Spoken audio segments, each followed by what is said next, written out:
Hey guys, welcome back to the channel. This is story about what if Naruto has his ancestors' memories part 1. Before I start, please do support for more amazing content and comments for part 2. Do consider to subscribe my channel and share my video to your friends and check out the description as well. Let's start the video. At the bridge in Nami no Kuni, Land of Waves, Team Kakashi was currently facing their second true life or death fight as shinobi. As Sakura desperately tried to defend the bridge builder Tazuna, and silently prayed for her teammates' success, her teacher Hatake Kakashi, the infamous copy ninja, was battling the Kirigakure no Kijin, demon of the hidden mist, Momochi Zabuza. They battled in ninjutsu, taijutsu and kenjutsu, and found themselves evenly matched. The most intriguing fight, however, was that between Haku, a descendant of Kirigakure's Yuki clan, and Uchiha Sasuke and Uzumaki Naruto. Haku's use of Hayatan, ice release, ninjutsu was too much for Sasuke and Naruto to bear, and both were riddled with saman.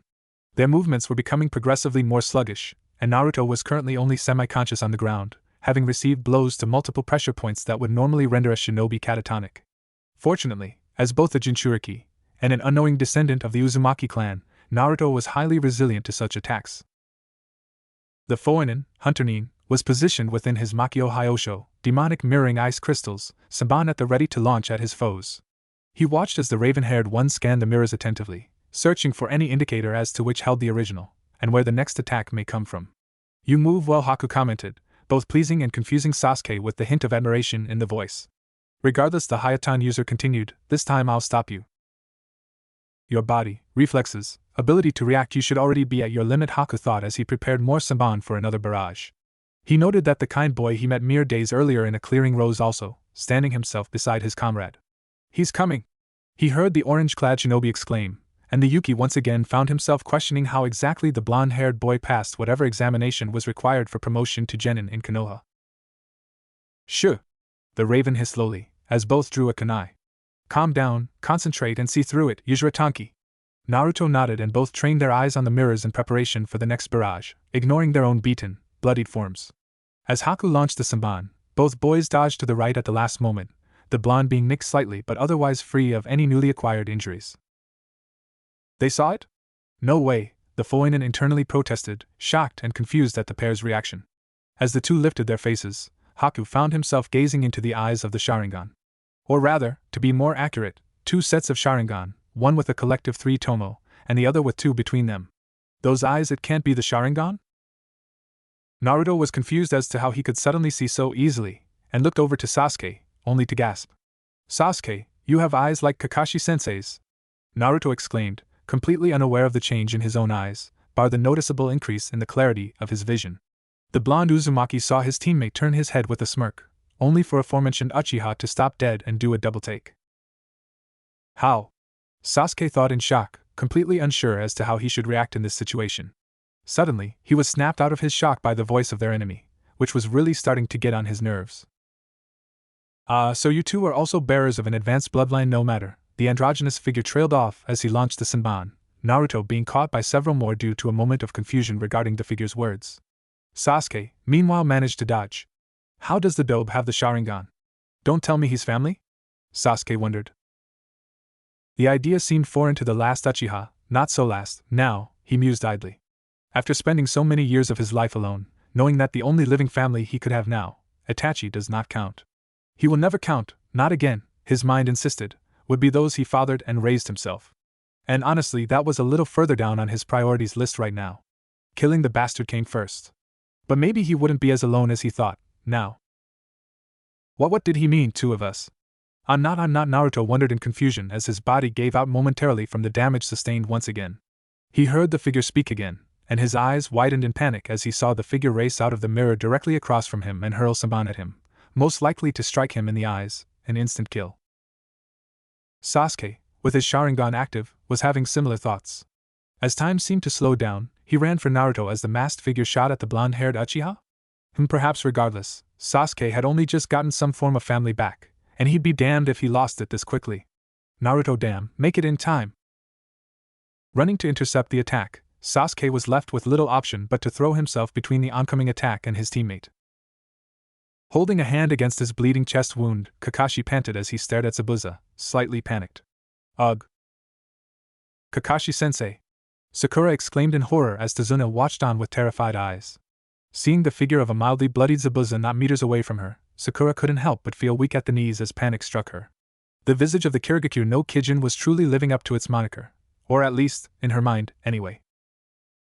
You were too late, Kakashi Zabuza mocked in his raspy voice which sent cold shivers down their spines. Did your desire to save these brats cloud your mind and make this mist thicken further? He idly wondered, smirking at the fear he invoked in his foes. Even with that impressive eye, your ability to read my movements is dimming. Zabuza trailed off, once more fixing his voice in a mocking drawl. Hee, let me enjoy this more, Kakashi. I want more fun as I return the favor. Don't worry about yours brats. Haku has probably already killed them, Zabuza commented, sadistic mirth twinkling in his eyes as he saw Kakashi's jaw tighten beneath the man's mask. Oh, don't worry, Hataki. I'm sending you to the same place they're going so you'll get to apologize for being too weak to protect them.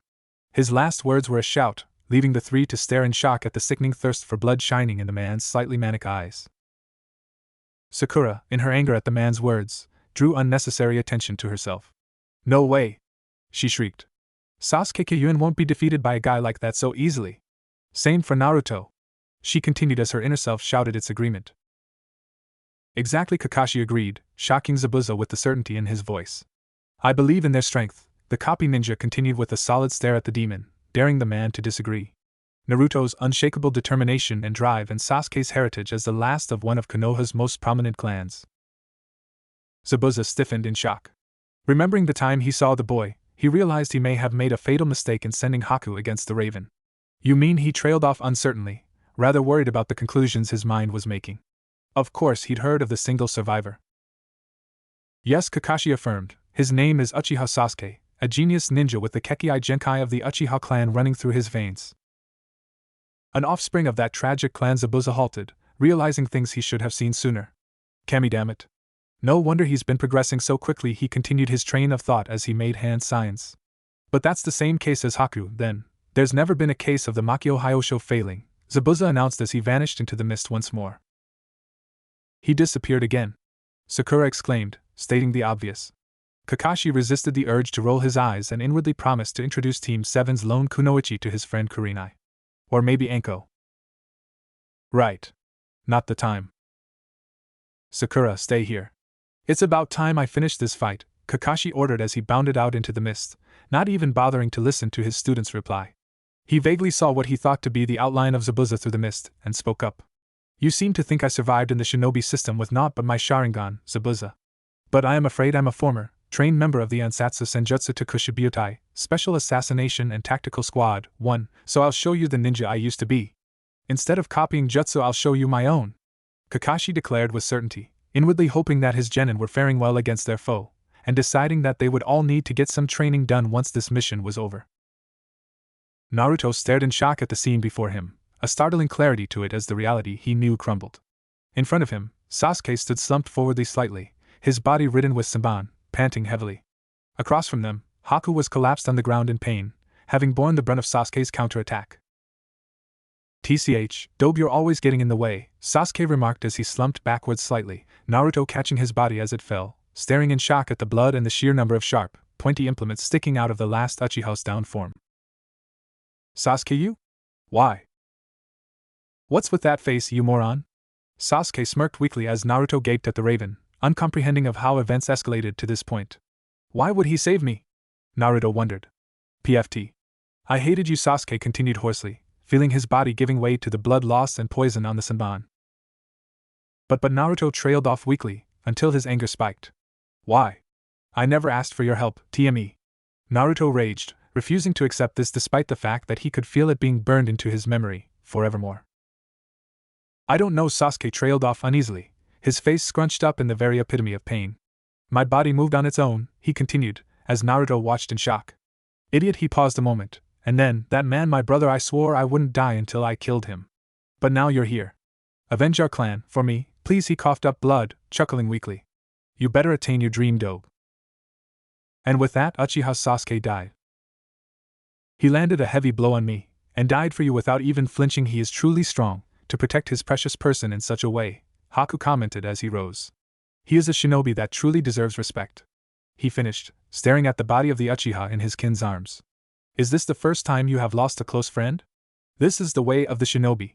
Haku proclaimed as he prepared to send another hail of Saban and end the fight, stepping back into the mirrors. "Shut up," Naruto exclaimed quietly, his body exuding extreme killing intent as he rose slowly, his arms still cradling the dead Uchiha. Guilt churned deep in his gut, a soul-deep anguish haunting him. A dull ache crept into his eyes. Hatred bubbled, spat and boiled, and he wanted nothing more than to scream. To make the world, to make his enemies feel pain. This was his fault. If only he'd been faster, better, stronger. "I hated you, too," he thought quietly. Suddenly, the ache in his eyes turned to sharp, burning, blinding pain, and he finally let loose a resounding cry of rage and anguish. Kakashi, Zabuza, Sakura, and Tazuna's attention turned in the direction of the ice dome as an inhuman scream tore through the previous quiet, and a heavy killing intent leaked into the area. Sakura took a step backwards, quaking in fear as Tazuna fell to the ground, barely refraining from soiling himself. Kakashi and Zabuza began to sweat and gaze in the direction of the battle between their respective students. "What is this?" Zabuza thought, having flashbacks to the time he attempted to depose the Yondaime Mizukage, Yugura, the Sanbai Jinchuriki. Images settled in his mind, of the blonde, whiskered boy, and the tales of the legendary Kyuubi. Wait, no, surely not, that child cannot be. Kakashi, meanwhile, was panicking. If this was what he thought it was, there was no doubt about it. The seal was either weakening or it had broken completely. What could have evoked such a reaction from Naruto, he wondered, as both he and Zabuza raced to the ice dome, their mutual animosity temporarily ignored. Within the Hack no Fuin Shiki, 8 trigram ceiling style, the Kyuubi opened its eyes after taking a month-long nap, chuckling darkly as it felt an increase in the amount of chakra its host was drawing from the seal. It had been watching over the years as the host had absorbed its chakra from the seal the brat's father had placed before his death. The Gaki was pathetic, and now the Biju could finally act on its plan to not only gain its host's favor, but also to up the host's power, and come one step closer to escaping the damned seal. After all, what it was about to do could damage the seal irreparably, and without the key to the seal, the Gaki couldn't do anything about it. Even then, making amendments to Uzumaki seals was finicky business, best left to the experts, the Uzumaki themselves. In the meantime, as much as the Biju hated to admit it, the Ninjen was effectively its representation in the world, meaning that the mortal had to seem the part. After all, to the shinobi of the elemental nations, the Jinchuriki was the incarnation of the beast in human form, and the Kyuubi would be damned if this Ninjen made it look weak. Sending a surge of chakra through the boy's body after collecting it from where it had lain before, attached to his very being like a disgusting stain that it couldn't quite purge, until now, the Kyuubi smirked slightly. Oh sure, it was possible that the surge may do irreparable damage to the host's body, but then the Ninjen of that village would simply extract the Biju and place him inside another vessel, allowing the whole process to begin again. And the Kyuubi had nothing, if not time. Although it doubted any lasting harm would eventuate. After all, the boy was a distant descendant of him, not that the Gaki could ever compare. As the strongest Biju finished sending the surge of chakra, it suddenly felt a familiar type of chakra, one that left a certain identifying footprint that the Kyuubi hadn't felt for 12 years. Its eyes widened significantly when it became aware of events outside the seal once more, and it realized just how much of a mistake it may have made. This is not good, the Biju mused. The Foinin watched in horror as the blonde's head rose to show the spinning Sharingan in his eyes, which slowly morphed into a different form of Sharingan. Each Tomo, now fully matured, he idly noted, extended in opposite directions, starting at a sharp point that originated from the center of the eye, the pupil of which had remained black, and extended outwards in curves of black, each forming a sort of brace, of which there were 3 placed at equal intervals around the eye. 2. Suddenly, the boy's body became awash in incredibly foul chakra, bubbling red and leaking ill intent. Then, just as suddenly, the chakra receded, and countless spear points emerged all along the boy's upper body, pointing in all directions around him. What on earth? Haku thought, stunned, before his thoughts were silenced forever as the spear points all shot forward on chains, embedding themselves in anything around the blonde, and impaling themselves throughout multiple points in Haku's body. As the mirrors shattered and the chakra chains receded, Naruto gazed out on the mist with red and black eyes before slumping forward into unconsciousness. Hatake Kakashi graduated the Konoha Shinobi Academy at the age of 5, and was promoted to the rank of Chunin at age 6. He was later demoted, a blight on his record that he would never admit to, even in the face of death, and was re-promoted after spending some time under the command of Namikaze Minato. He made Jonin at age 13, ANBU at age 15, and ANBU captain not long after that. He'd like to say that he'd become impervious to shock, confusion, and other such frivolous emotions, due to the harsh life he had lived as one of Konohagakure's elite. However, as it stood, he could positively say he was totally, completely, utterly flabbergasted. And he would never admit that aloud. Ever. When he sensed a sudden increase in killing intent in chakra, he had immediately feared the worst. After all, Minato-sensei taught that it is best to prepare for the worst and hope for the best. As it stood, he immediately recalled the last time he had felt this particular chakra, on that night 12 years ago, when he lost his last two precious people, Kushina-sama. Minato-sensei, he thought forlornly, and immediately prepared to dash in, extract Sasuke, and hightail it out of there, mission be damned. But then, as he and Zabuza had appeared outside the Makio Hyosho, demonic mirroring ice crystals, both peered inside to see the form of Naruto standing over Sasuke's limp form as spearheads emerged from the boy's body. In an instant, the sound of rattling chains and shattering mirrors announced to the world the death of one of the last of the Yuki clan. Death by impalement on flying chains made out of chakra to boot. How embarrassing. Kakashi, for his part, survived the sudden bombardment of sharp, pointy implements courtesy of his blonde-haired student due to instinct and hard-trained reflex alone. His mind was reeling when he saw the golden Congo Fusa, adamantine ceiling chains, extending outwards from where the dome of ice once stood, and he recalled the last time he saw those chains. Kushina-sama had said that they were a rare bloodline of the Uzumaki, awoken only once every few generations, and to see two wielders in any single lifetime was exceedingly rare. Kakashi's mind was abuzz with questions. Had the bloodline been adapting, and was now available to each generation? Was it something in Minato-sensei's genes that brought out the latent skill? Did Kushina-sama only unlock the ability due to her amazing chakra? Was it just a random fluke of genetics? Or, perhaps the scariest thought of all, but also the most confusing. Is this the work of the Kyuubi? Momochi Zabuza was afraid of very few things, a consequence of the life he'd lived as the Kirigakure no Kijin. Indeed, he could count on one hand the number of things he was truly scared of, and even then, he'd have a digit to spare. Yugura. The kid was a psycho. And regardless of what the Yandere Mizukichi said, Zabuza would, to his dying day, insist that the little bastard was still a teenager. Biju. Pretty reasonable, given the fact that he'd fought Yugura. Besides that, he'd witnessed the carnage that Jinchuriki and their Biju were capable of unleashing on the battlefield. It made ordinary shinobi look like children. Children playing at the games of the triad. Okasama. Zabuza gave an involuntary shudder every time he thought of that woman. The sheer pride in her eyes after he slaughtered that entire graduating class still haunted him in his nightmares. She was, well, it's best just said that she ranked above the Biju for a very good reason. At least he knew where he got it from. Last, but not least, was the most terrifying individual he had ever met, a woman whose very existence struck fear in the hearts of Kirinin to this very day. Some parents even told stories to their children, of how the devil woman who moved with unequaled stealth and grace would come into their homes and teach them the meaning of fear and pain if they didn't do what they were told, and eat all their vegetables. Uzumaki Kushina. More commonly known as Konoha no Kusari Taikatsu, chain cyclone of the leaf. The very embodiment of the three things that made an Uzumaki deadly: swords, stealth, and seals. He'd met her once. On the battlefield. Of course, he was just a young boy back then, barely beginning his teenage years and still not quite on the level of the Kirin no Shinobigatana Shishinin Shu, 7 ninja swordsmen of the mist. Not that their power did them any good in the long run, since they lost 2 members to that woman alone during the war. She wasn't overly skilled in the ninjutsu department, but her fuinjutsu, kenjutsu and stealth were nigh on unmatched. She personally led the battlefront between Kirigakure and Konohagakure during the Third Shinobi World War, a masked figure whose identity remained largely unknown.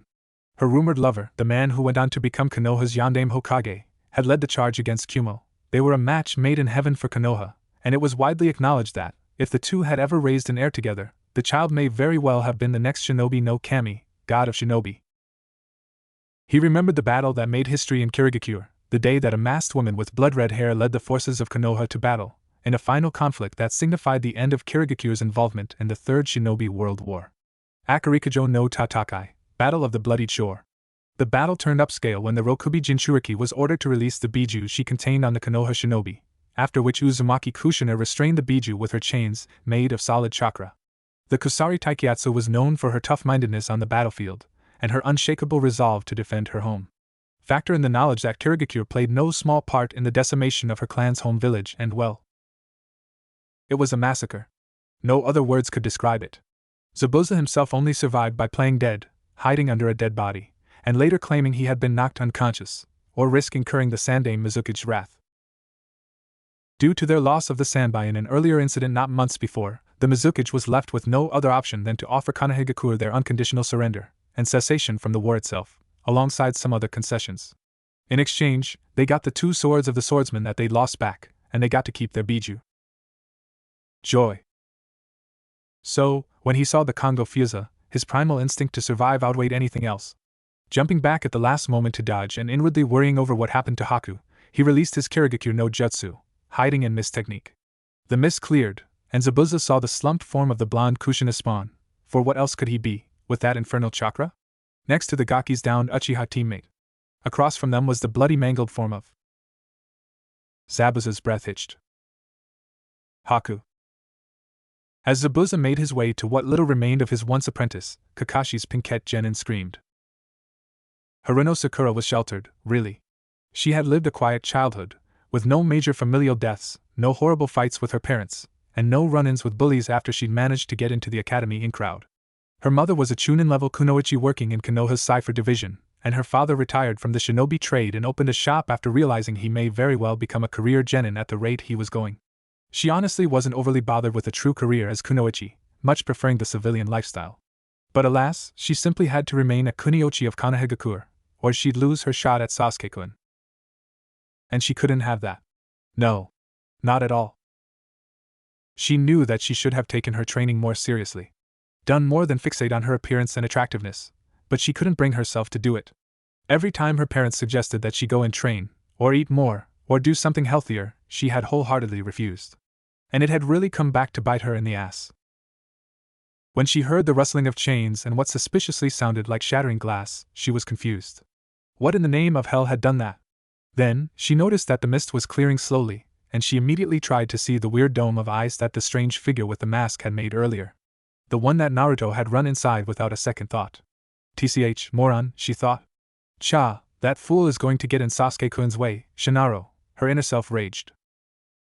When Sakura saw that the eye stingy was gone, she was about to give a shout of joy, realizing her love had vanquished the foeinen. Alas, that was not to be. No, instead, she saw the crumpled, bloody forms of Zabuza's subordinate, Uzumaki Naruto and Uchiha Sasu. Sakura screamed. No! That's not possible, her mind bellowed, refusing to believe the sight before her was real. It's just a genjutsu. That's it. Just a. Her inner self was conspicuously silent. Sakura's mind tracked back to the academy lessons on genjutsu. Raising her hands into a seal and not even noticing the forms of both Zabuza and Kakashi walking over to their respective students, she immediately expelled chakra from her body and shouted Ki, release, at the top of her lungs. Mentally preparing herself to see the actual goings-on beneath the illusion, Sakura was immediately confused as to why the genjutsu had not yet lifted. But she stuttered aloud, unsure how to deal with this, until her mind flashed back to the lessons on genjutsu once again, and she realized where she'd gone wrong. High-level genjutsu sometimes require other stimuli to be introduced, in order for escape to be possible. She remembered that lesson, and remembered what to do, extracting a kunai from her pouch and immediately stabbing it into the tip of her right index finger. Nothing happened. Trying again on her wrist, Sakura drove the kunai across the previously delicate skin, trying desperately to prove that everything she was seeing was a genjutsu. It's not real. It's not real. It's not real, her mind repeated, a mantra that she would happily continue to her dying day. She didn't even notice Kakashi's sigh of relief as he detected a weak pulse in both Sasuke and Naruto's forms, or the flicker of grief that alit in Zabuza's eyes. She was too busy trying to prove that this wasn't real. By the time she'd made several cuts across her wrist with the kunai in a vain effort to disprove reality, she was becoming truly desperate. When she felt a hand wrap around the wrist on her kunai-wielding hand, she looked up into the saddened eyes of their client. The emotions dancing in Tazuna's eyes, sadness, pity, sympathy, were too much for the girl to handle, and she finally came to realize that everything she was seeing was not a genjutsu. Genjutsu could not possibly manage to reflect the emotions in those eyes so well. And then, with that realization, came horror. And she screamed again, louder, and maybe, just maybe, there were some tears mixed in for both of her teammates. It was at that moment, in her grief, that Haruno Sakura stared at her bloodied wrist as she screamed, and swore to herself that she would get stronger to avenge her teammates, and never fail anyone else so significantly ever again. When Gato and his goons approached the bridge, they had expected any one of a number of different scenarios. Best case scenario? The ninja had all killed each other off in a single, bloody conflict, and the bridge builder, who they honestly forgot the name of, was caught in the crossfire. Worst case scenario? The ninja were all still alive, still fighting, and the bridge builder was unharmed. If that was so, all they had to do was run in, axes swinging, and slaughter the fools while they were unawares. Honestly, how strong could a ninja be, really? The one thing that none of their number had expected was to see a bunch of slumped over, bloodied forms that might have been kids, and the bridge builder alongside both adult shinobi staring at aforementioned bodies as some small girl with pink hair screamed her head off like a banshee. That also happened to be exactly what was actually going on at the bridge. "Oh, we got ourselves a screamer, lads," one of the more depraved individuals amongst the thugs called, and his fellows either wolf whistled or grinned lecherously. Their actions were halted, however, when Gato held up a hand. As it stood, this proved to be more than enough sound to gain the attention of the shinobi present, and Gato stepped forward to speak. Identifying the most bloodied of the three forms as that of Zabuza's subordinate, Gato grinned and went to kick the corpse. His leg was caught by Zabuza mid-swing. As the slimy businessman lost his footing and fell backwards, Zabuza spoke. "What, pray tell, are you doing here, Gato?" The voice of the man was sickly sweet, or at least as sickly sweet as the man could sound, given the fact he normally spoke in a rather hoarse, grating drawl, as he applied more pressure to the ankle of his employer, thoroughly enjoying the manner in which the sleazy little man swallowed nervously. "Hey! Unhand the boss!" One of the more stupid in the encroaching crowd of morons, for really, who would take on a shinobi with civilian-level skills, demanded as he broke into a run towards Zabuza. Before he even got close to Zabuza, he met his end via kunai to the brain, courtesy of one Hataki Kakashi. "Truce?" the copy ninja requested of his companion, silently hoping that the man had put two and two together, looked underneath, and seen that he was about to be double-crossed. Just as Zabuza was about to reply, a particularly over-muscled thug interrupted them. "This isn't any of your business, Konohanin," the brutish man exclaimed, not looking fazed in the slightest by the death of his comrade. Kakashi doubted any of these fools even knew the dead one's name. "We're just gonna double-cross the guy and kill him. You can take your precious kitties and sod off." Evidently, this goon was equally as idiotic, if not more so, in fact, as the one whose body still lay between Gato's cronies and the two shinobi.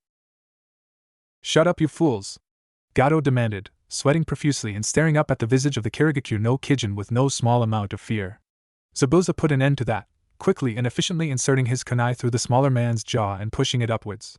As the taller ninja once again stood fully upright, Kubikuribocho resting on his shoulder as he glared at the thugs, he released much of his remaining chakra from his body in waves, the visage of a demon appearing behind him, giving more credence to his moniker. As the thugs each took a step back in fear, Kakashi turned an eye smile on them. "I suppose it would be too much to ask you to simply leave?" the silver-haired Nin inquired, his form appearing just as terrifying as his companions to the cronies of the, now deceased, Gato. When none of the thugs was forthcoming with a response, Kakashi reached his own conclusion. That's a shame. Shall we get to it then, Zabuza-san?" One of the few men to ever fight the Yonde Mizukage and live turned to face the copy ninja of Konoha, and grinned. And then, there was a massacre. He had been ignored. In fact, that was the very reason he existed. To be ignored, that is. And it hurt. Oh, Kami, did it hurt. He knew the original didn't like him. Wouldn't like him, and in fact the other didn't even know he existed. He was the real them. The other was an imposter, just a weak mask that didn't show what was hidden deep inside. He was born to protect them both, and to protect the world. To protect everything from himself. The irony was not lost on him, that was for sure. But even though he resented it, which he could do nothing but, considering he was a being made of such vile, dark emotions, and nothing more, he did his appointed job dutifully, as had been instructed to him. Not willingly, of course. No, never willingly. But damn, their stubbornness gave birth to him, to hide all that negativity away. Oh, and there was so much negativity. Leading the life that they had, the life that he protected them from. He had done all the hard work, guiding them through the tough times. He wanted nothing more than to talk to the other. For his existence to be acknowledged, irony again, he idly mused, but the other just would not give in to the darkness, not even for a moment. "Why won't you accept me?" his mind demanded. "Acknowledge the demon of your own creation." He knew the one within favored him, rather than the original. Maybe the creature empathized with him? To be sequestered away, against your will, to protect the world? Who knew, really? Then, he felt it. An opening in the defenses that were constructed so painstakingly by the other for so long, until finally, at last, they gave birth to him. The other was breaking. His mind, riddled with negative emotions, was allowing him access for the first time in so long. and he yearned for the feel of the real world. He would force the other to acknowledge him. Of course, he ran the risk of the other oppressing him again and forgetting him, but he doubted it. The other would be haunted. Maybe the other would accept him. Maybe, finally, they could become one, once again, and protect each other as the same individual, forever. As was his duty, he remembered. To protect the original. And he would always do so. Always. Without fail. Or his name wasn't. Aha! The opening he felt. There it was. And in that moment, when the original's mind was already so broken and confused, his body so damaged due to the machinations of the one within, did both other and him combine. If Naruto was asked to describe his current situation, he supposed he would call it drifting. Yeah, drifting works. The world was spinning, and an intricate web of colorful scenes was flashing through his mind. Not all of these experiences, for he could identify them as memories, were his own, but he recalled them all regardless, which was strange. He was seeing all these things from either his own viewpoint, or that of two others. As they flashed through his mind's eye, they burnt themselves within his memory and a new scene played itself out. His mind was spinning and hurting, and his whole existence seemed like it was being rewritten. He couldn't comprehend why this was happening, but he hoped that the recollections of the two others may provide some answers as to what was happening to him. One of them was a stern red-haired woman with deep, black eyes that was utterly dedicated to her family and her profession. She'd been through more than her fair share of hardships, and had lived a long life. She had a slender face and figure, and often wore her hair in two buns at diagonal angles atop her head, while her preferred fashion was a formal white kimono with a dark green obi around her waist. She even wore this gear to battle, and was a master of some strange ninja fighting style using symbols. The woman was apparently a Fuinjutsu master, whatever that was. Her name was Uzumaki Mito. The other was a young girl with the same fiery red hair alongside violet-colored eyes, but whereas the previous was stern and tempered with maturity, this one was loud, brash, and quick to anger. Regardless, she was notably insecure about her appearance, which Naruto couldn't understand since he found the red hair the two women shared to be incredibly beautiful. She also had an alarming addiction to ramen, much like himself. The similarities between the girl and himself were startling, and he idly wondered how close of a relation she was. After all, her name was Uzumaki Kushina. As the flashes of memories passed, and really, it felt agonizingly slow to him, Naruto began to put a few things together. For one, the girl had met the woman when the latter was very old, and her life was ending. He'd lived through that memory on the elder woman's side, and he felt that the woman was feeling a deep sense of regret and sadness as she beheld the small child. They both came from a place called Yuzushiogakuer, the home of the Uzumaki clan. Uzumaki clan. Yeah, Naruto had needed a moment when he discovered that little fact. Naruto kept watching the memory from the old woman's perspective, until he picked up on a fact that stopped him dead. Vessels. Vessels for the Kyuubi. These were his predecessors. Beyond his shock and confusion, Naruto vaguely recognized the fact that he had no knowledge of what predecessors meant until now. How weird. Kakashi carried Naruto towards the hospital at a fast pace, studiously ignoring the glares the villagers directed at his unwell charge. Naruto had fallen into a coma after the battle in Nami no Kuni, Land of Waves, developing a high fever and convulsing at irregular intervals. Kushina had told Kakashi before that the process for awaking the Kongo Fusa, adamantine sealing chains, was rarely kind, but this was. It seemed appropriate, albeit shocking, that both Sakura and Sasuke had displayed an unprecedented level of concern for their teammates' condition. Although, truly, it was rather understandable. Kakashi wasn't by any means a chakra sensor, but he could definitely feel the wild fluctuations that Naruto's chakra network was experiencing, and it was likely the other two genin could as well.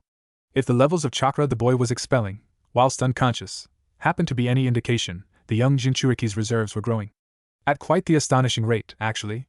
Faster than could possibly be healthy.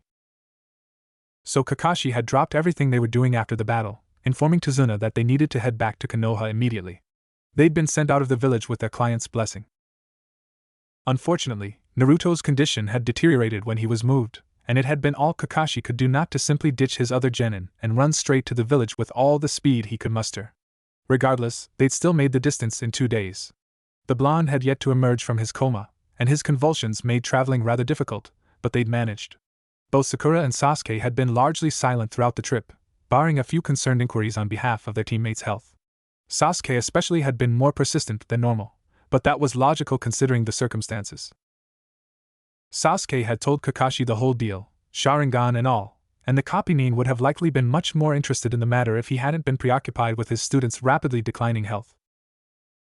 Entering into Konoha Hospital, Kakashi immediately headed to the reception desk. "I'm told that one of the gate guards called ahead and made you aware of this situation?" he questioned, and never before had Kakashi been so glad that Konoha's medics are invariably dedicated to their patients' well-being, above all else, because if he'd had to deal with a hateful, bigoted villager right now, he sincerely doubted his ability to restrain himself. Instead, the receptionist merely nodded, batting not even an eyelash at the identity of the wounded shinobi in question, and immediately directed him to place the blonde on a nearby gurney. Doctors immediately assailed the Genin and demanded answers from Kakashi about the situation that placed his genin in such a precarious situation, reports on whether or not his state had deteriorated or improved, along with probing for any theories as to how this came to pass. Begrudgingly, Kakashi admitted to his concerns that the Kyuubi is the mastermind behind this, and gave an outline of events surrounding the manner in which Naruto was left in such a condition, but left out the emergence of the two Kekkai Genkai, as the Hokage would surely make such things classified. The other doctors seemed to pick up on this after all. Despite being medics, they were first and foremost shinobi but did not question it, knowing that the care of Uzumaki Naruto was invariably left to the head medic and Hokage, at the end of the day. Receiving memories of his Kage Bunshin, created to deal with the gate guards and debrief the Hokage, dispersing after meeting the Hokage, Kakashi simply sat down and waited for the Sandame's arrival. Several minutes prior, the Sensei Bunshin led Sakura and Sasuke to the Hokage's tower, immediately bypassing the mission assignment office, to Sakura's confusion. As the Bunshin spoke to the Hokage's secretary, Sakura realized it was due to the increased ranking of the mission. And really, completing an A-ranked mission was not what she had expected when she left the village 2 weeks ago, but she was content regardless. Sure, Sasuke-kun was wounded, and Naruto was currently fighting for his life, and she definitely did not expect to care so much about that, yet she did. But they survived, and completed a mission so far beyond their skills, and they survived, and Sakura could hardly believe it. But she still felt the determination settled in her gut, the steel in her mind, as she mentally prepared herself to demand more training from their sensei, because she felt so useless on that bridge, and she refused to ever feel that way again, not when it could be avoided. Not when she could do something about it. And by the determination shining in Sasuke's eyes, she thought he had reached the same conclusion. Being ushered into the Hokage's office, Sakura immediately brought herself to attention, bowing to the Hokage and then raising her head to stare at the wall behind the aging Sandame, and the window that overlooks all of Konoha. "Report," the Hokage said, his voice serious and oh so slightly cautious, and suddenly she recalled how close Naruto was to the Sandame, and that they just seemingly returned from a mission without him. Kakashi did as instructed, outlining the major details of their numerous encounters with Kirigakure Nukenin promptly, succinctly, and leaving out most details, likely to be left to the mission report. When he got to the battle at the bridge, and the defeat of the ice-using shinobi, however, he paused. "Hokage-sama, I believe it may be best if my genin are not present for the rest of the briefing, as there are some extraneous circumstances involved." Sakura finally looked away from the wall, breaking protocol to stare at their sensei questioningly. Sasuke seemed rather put out, but just as he opened his mouth to speak, the Sandame nodded and asked them to leave. Before they could do so, however, Kakashi recalled their attention to him. "You are not to speak of what you saw during the confrontation on the bridge to anyone, do you understand? Once I speak to Hokage-sama, this will likely become an S-rank secret. Nobody can know, unless the Sandame himself gives you explicit permission to tell them, understood?" Their sensei stared them dead in the eye, his countenance surprisingly serious, and Sakura couldn't help but nod, vaguely acknowledging Sasuke doing likewise beside her. Turning around, she opened the door and left, not even bothering to ask Sasuke-kun out on a date. She had too much on her mind. Like training. Sarutobi Hiruzen stared at Hatake Kakashi with tired eyes, even as he performed a simple hand seal and activated the silencing seals around the room, placed by Uzumaki Mito and attuned only to the Hokage himself. Their nature made it entirely impossible for any method of spying or recording to work in this office, all at the Hokage's order. Across from him, the son of the White Fang sighed and dropped into the chair, all strength seemingly leaving him. Now that the two genin were gone, the Sandame was able to ask the question that had remained on his mind since Team 7's arrival to his office. "Kakashi-kun, where is Naruto-kun?" he asked simply, but the sheer myriad of emotions hidden within those few words was enough to startle him. Him, the shinobi no kami, god of shinobi. He knew that he shouldn't care so much, couldn't afford to, truly, because his position as Hokage was supposed to deny him such frivolities, but he could not suppress the unadulterated need he felt to know the state of his surrogate grandson. The boy was much like his parents, cheerful, quick to learn, even if it went unnoticed by most. He was not known as the professor for nothing, and highly charismatic. And Hiruzen had high hopes for him. In the hospital, the Jonin explained, and the Sandame's stomach dropped. I'm just a Bunshin, the original is with him, he added, needlessly, since Hiruzen had long since noted that the man's chakra reserve had been cleanly halved, in such a manner as was indicative of Kage Bunshin usage. Hiruzen grimaced despite himself. How bad? He asked, and felt dread pool in his gut as the masked Nin's expression darkened into a glower. He's in a coma and his chakra is fluctuating like nothing on earth, Kakashi began, then steeled himself and continued. His chakra reserves have doubled since it happened, and it's not showing signs of slowing. In fact, if anything, it seems to be gaining speed. The Sandame frowned, because Uzumaki had naturally large reserves, and Naruto had inherited at least a fraction of his mother's special chakra. For his reserves to be doubled already indicated that he was already approaching Kage-level reserves, and that would open a whole new can of worms. But before Sarutobi could open his mouth to question him, Kakashi said 10 words that shocked him to his core. He also awoke the Sharingan, and Kongo Fusa. Hiruzen choked on his pipe. The Kongo Fusa was perhaps the rarest bloodline in the shinobi nations, barring the Mokuton, would release, and perhaps the Kage clan's Shikatsumiyaku, Dead Bone Pulse, the latter of which behaved in much the same way as the legendary Uzumaki bloodline.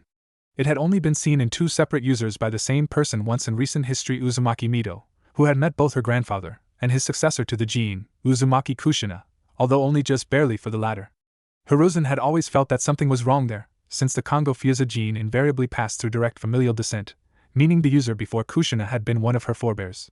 Yet Kushina's mother had been born to an Uzumaki mother and a male of the Kaze no Kuni, land of wind, deserts, her matrilineal ancestry traceable for about a century.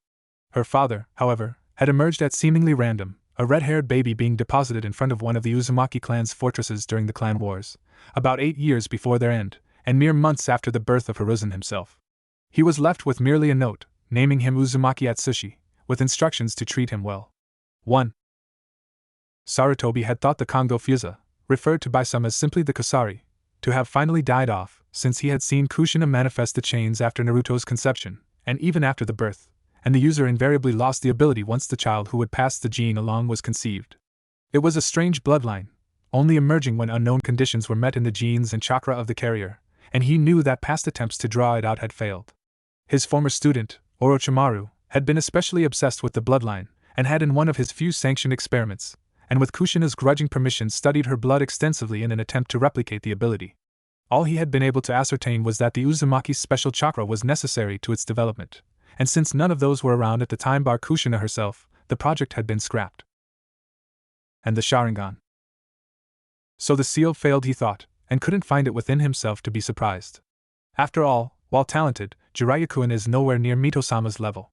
Oh, in some ways he had expected it, but he had secretly hoped it would not happen, since it would cause far too many problems. Especially since the Uchiha had been nearly wiped out since the seal was placed. It wasn't likely that Naruto would even be capable of passing on the Sharingan anyway, given his potent Uzumaki chakra. The Uzumaki clan's special chakra was effectively a bloodline of its own, and normally it prevented the emergence of other bloodlines within clan members after a few generations had passed. Some few examples to the contrary were present, but highly rare. The placement of a seal to prevent Naruto awakening the Sharingan had been considered almost unnecessary, but it appeared to have had no effect. A sliver of anxiety struck Hiruzen. The emergence of 2 of the 3 Kekkai Genkai known to man that could suppress a Biju in a single boy, at the same time, was unheard of. It was also terrifying. And he remembered all too well the ANBU guards he needed to protect Kushina from those few factions aware of her existence. In the end, he'd been forced to draft the Uzumaki herself into ANBU just to attempt to offset the incursions. He didn't want that for Naruto. Sarutobi sighed. I am sure you have questions, Kakashi-kun, and I have some answers to provide you, but first, I must know what happened. How did this eventuate? Did the Yondame's seal? Hiruzen gulped suddenly, feeling every bit his age as he stared hard at his successor's student. Did the Kyuubi escape? Kakashi ran a hand through his spiky hair, his single visible eye unseeing as he looked out the window behind the aging Sandame. I honestly have no idea, he said at length, and that worried Hiruzen more than he would admit. I felt its chakra for a moment, but it receded. If my timeline of events is correct, this happened after Naruto's Sharingan awakening, and prior to his unleashing the Kusari. The professor rubbed his chin and thought for a moment, before snapping his gaze back to the shinobi in front of him. I will have the seal checked. I would assume Naruto-kun called on the chakra subconsciously, and the Biju responded in a bid for freedom, but the seal prevented its full release. Regardless, I shall arrange to have the seal reviewed and, if possible, tightened. Disperse yourself. I shall join your original in the hospital shortly. Sighing again, the Sandaime watched as the Kage Bunshin nodded and dispersed, before writing out a quick note. Biting his thumb, he summoned one of the younger of his monkey summons, a messenger, to his side. Get me Jiraiya, he said, handing it the note, and grimaced as the small monkey chittered, and embarked to complete his request. Two figures sat in a seemingly empty place. The place for it could really only be described as such, and little else was simply bright white, and seemed to stretch on forever. Of the figures, they both appeared to be around the same age, yet one was in fact slightly older, and the other slightly younger. Are you sure we made the right decision, Oniai-sama? The younger questioned, gazing at his counterpart questioningly. The figure turned, and regarded its younger sibling solemnly, before nodding. Yes. It is the only hope for the scenario I foresaw. No other alternative allowed for such a desirable outcome. Although the figure trailed off uncertainly, his unique eyes glazed over for a moment before snapping back to the present. Eventually, he sighed. I must confess, much is risked. So many possible divergences. Then why? The younger demanded angrily, despite himself. He was not usually quick to anger, but after so long, to think that such a thing was possible, why not continue the cycle as normal? Is entrusting it all to a single soul more desirable? Yes, it is, the elder insisted, after a scant moment of consideration. Even more potential for divergence is permitted otherwise, and this way, all potential threats are dealt with, if the child can truly pull this off. His words caused the younger brother's eyes to widen. Truly? He whispered in shock. He couldn't have even imagined such a desirable outcome could actually eventuate. Sure, he'd had his hopes, but still. To have them confirmed. The elder nodded once more, his tone bespeaking his certainty. Yes, but he will face much hardship on the road ahead. Not the least of which being the constant conflict his ideals will encounter, both from without and within. The other hummed and thought for a moment, before asking another question. Was it truly necessary to drag out so much latent talent? Surely having so much power will make him more predisposed towards. He trailed off as his elder sibling shook his head in the negative. In fact, it was more likely to end poorly if less was drawn out. He needs them both to respect him for this to work, and such inherent talent was a necessary step in that. It will not sabotage his relationship with either of them, although the damage of being forced to wait this long has done that for us. Besides, the figure continued, and grimaced, he will need every ounce of power he can get his hands on, to face the trials ahead. Naruto experienced another memory from Kushina's perspective. The redhead walked slowly, determinedly, towards the Konoha ambassador's home. She was not blind. She had seen the effect the man had on Aiko and Aiko, and thus it was time for her to set things straight. Sooner, rather than later. Hopefully, her target would be present and available, and hadn't left Uzushio to return to his home yet, otherwise Kushina's damage control may very well be for naught, and it would be too late. Her Obachan auntie was pregnant, and her evil, stupid boyfriend had done something to upset her. Didn't he see that she was in pain? Suffering? Carrying his child? Carrying Kushina's cousin, and the young girl refused to allow that man to hurt her beloved Aiko any longer. So what if she was only 5 years old? She would be 6 in a few months, and this was her Obachan in question. Kushina would be damned if she let this man not do what he was supposed to. Her Obachan was only 17. She was going to be a Ka-chan at 17, and it was all that man's fault. Approaching the door to the ambassador's home, where the man was staying while in Uzushio, she knocked once on the door, knowing that the only person who could be home would be her Obachan's boyfriend. After all, the ambassador was currently out of the village, and Aiko was at Kushina's parents' house right now, crying into her sister-in-law's shoulder. So it was up to Kushina to fix this. Kushina looked up as the man opened the door. Kushina-chan. How can I help you this fine day? The figure exclaimed jovially, grinning down at the girl. If you make Aiko cry again, I'll force-feed you your toes, the almost 6-year-old said calmly, and immediately turned around and left. Behind her, a thoroughly bewildered and slightly terrified Jiraiya stared at her retreating form as he stood in the now-open doorway, slack-jawed. Kakashi stood and kneeled before the Sandaime as the man entered the corridor outside Naruto's room, only rising once his Hokage ordered him to do so. So, how is he, Kakashi-kun? Kakashi grimaced, but spoke regardless. The head medic is in with him now. He's awaiting your arrival, Hokage-sama. The Sandaime hummed, moving towards the door before turning back to his immobile subordinate. Well then, come along, Kakashi-kun. We can't keep the doctor waiting, he said, ignoring the shocked copy Nin behind him. After all, the Sandaime was notorious for not permitting anyone to enter Naruto's room in the hospital, even those close to the village's pariah. Sure, Kakashi was his sensei, but still. The Yandame's final remaining student followed his leader obediently, entering the hospital room currently belonging to his sensei's son. Oh God, he thought, deep self-loathing making itself known as it coiled its barbed tail around his heart. I have failed Sensei and his son so badly, we all have. He should have been stronger. He should have found the necessary willpower to take Naruto in, when even the child's own godfather was too cowardly to do so. How hypocritical, he inwardly mocked. That is the exact same problem I had. Although, it's not like either of us would make decent role models. Still, better a bad one than none at all, right? So, Koyanagi-san? The Hokage questioned, and Kakashi immediately pulled his attention back to the present. What is wrong with Naruto-kun? Koyanagi Akira was a tall, gray-haired and green-eyed man in his late 60s. He had been a student in the class after the Sandame in the Konoha Shinobi Academy, graduating as the Rookie of the Year. He had been drafted by Tsunade's mother, the then head of Konoha Hospital, almost immediately, demonstrating a proclivity towards the medical field. He had quickly risen as Senju Chikako's apprentice, achieving the rank of Chunin in his first attempt 1 year later, and being promoted to Tokubetsu Jonin within 2 years of that. After that, he had never bothered with his other skills, instead refining his Iryo ninjutsu to incredible levels. In turn, he had taught only 2 students, Yakushi Nono, a young prodigy in medical ninjutsu and intelligence gathering, who was taken in by ANBU at a young age, and Senju Tsunade herself. Of course, the latter was often busy with her team when she was younger, but she made time to learn all she could from her late mother's only student. In time, Tsunade had taken Akira's prodigious skills and evolved them to an unsurpassed level, earning her the title of most powerful medic nin in history. During the Second War, when Tsunade had tried to change the system and include medics on every team, Akira had been one of her primary supporters. Even his word did not equal to that of the Hokage, however, and he had been among those mourning the lost past, present, and future of life resulting from the decision.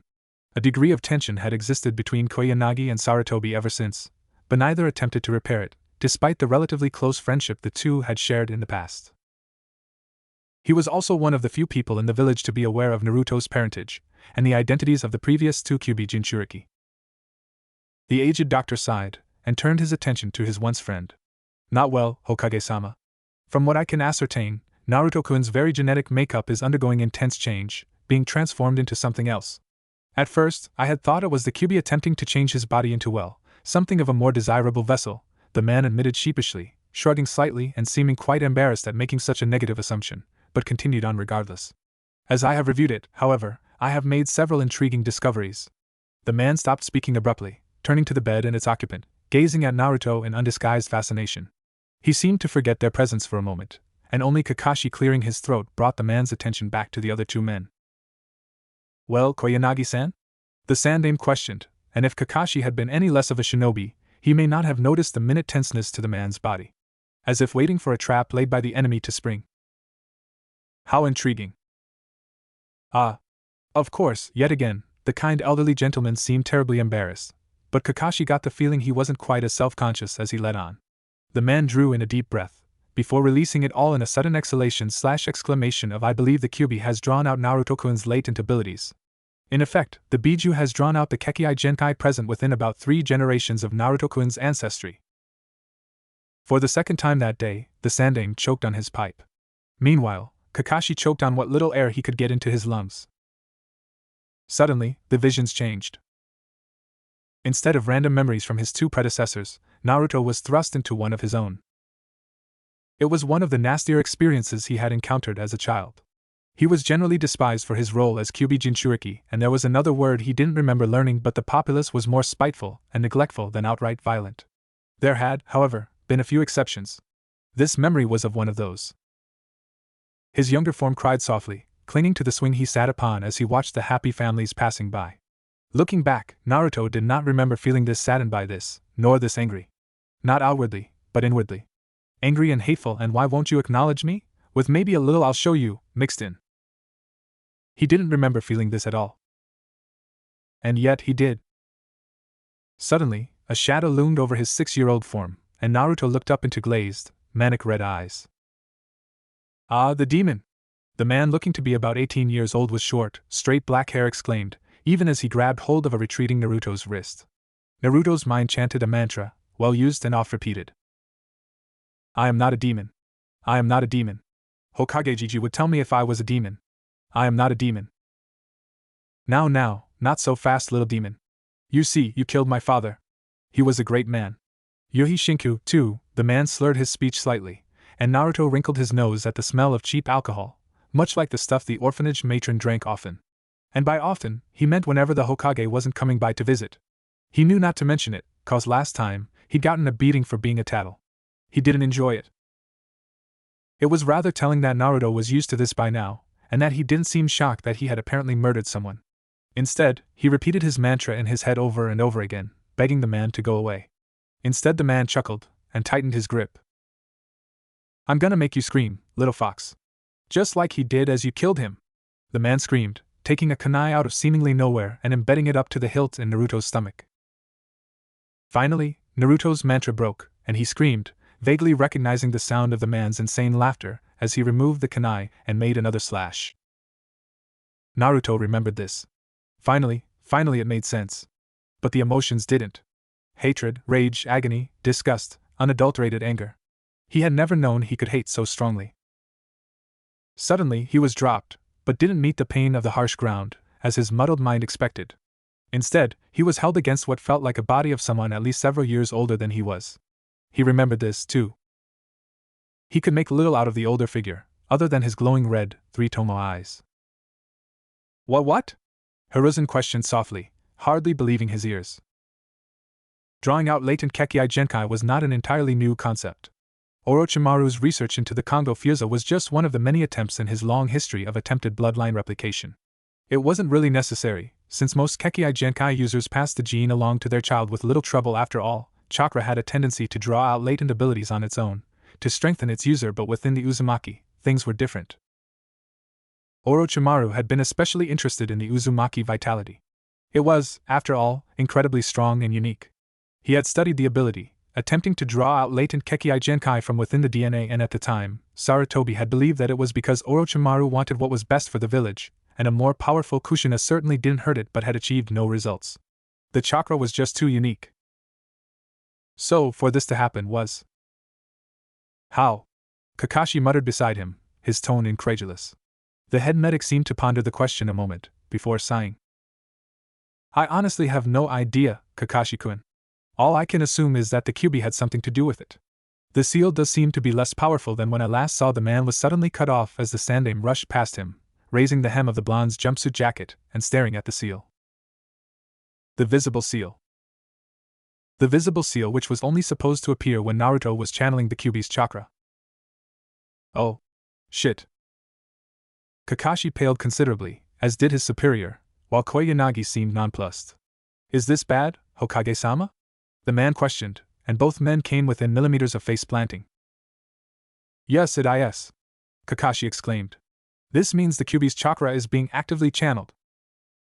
Oh, the green-eyed man trailed off thoughtfully, before snapping his fingers in sudden epiphany. That explains the traces of Biju chakra in his system. Why did I associate with this man in the past? Sarutobi pondered in disbelief. Perhaps time had addled his once friend's brain. Koyanagi-san, while that is a logical conclusion, I must admit it doesn't completely explain the situation, Hiruzen interjected smoothly. Naruto-kun awakened the Kusari, which Kushina had not passed on, as per that particular gene's nature, at the time. Akira hummed thoughtfully, before nodding. Normally, that would indicate a flaw in my hypothesis, he agreed. However, as you know, I treated both Kushina and Mito-sama, when the latter was in her final years. And I am detecting substantial amounts of both of their chakra signatures within Naruto's own, seemingly blending with it. Kakashi still seemed confused at the information, but the Sandaime's eyes widened in realization. Inwardly, Hiruzen was berating himself for not noticing it sooner. He had been very close to both Mito and Kushina, and now that he thought about it, he could detect trace amounts of both of their chakra in amongst Naruto's. Although it wasn't quite the same, indicating that the three were combining to create an entirely new chakra signature, alongside the bloodline chakra now possessed by Naruto. It still didn't explain the how, though. Which brings me to my next item of importance, the man continued. Hokage-sama, I believe Naruto-kun is descended from Mito-sama, directly. Naruto was experiencing one of the elder woman's memories, from a different time period this time. At this stage, she was still young and youthful, looking to be a few years older than he was. She was also scowling. Mito-chan, the man in front of him spoke softly.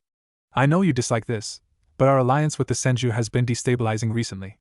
We've crossed a few boundaries they think their sibling clan should not cross, and we need to reassure them. The boy is very nice, from what I've seen, and is the current clan head's eldest nephew. Naruto Mito glared at the man, but nodded stiffly, turning to the other occupant of the room. Did you also agree to this, Otasama? She bit out coldly, a nasty bite to her words that left Naruto shivering. Damn, this lady was intimidating, even when he was her. Not allowing the man to speak, she turned back to the eldest and continued fuming. The disrespect. To expect the clan heir's eldest to marry into a side family. I don't understand why you abide this disrespect, Aji-sama.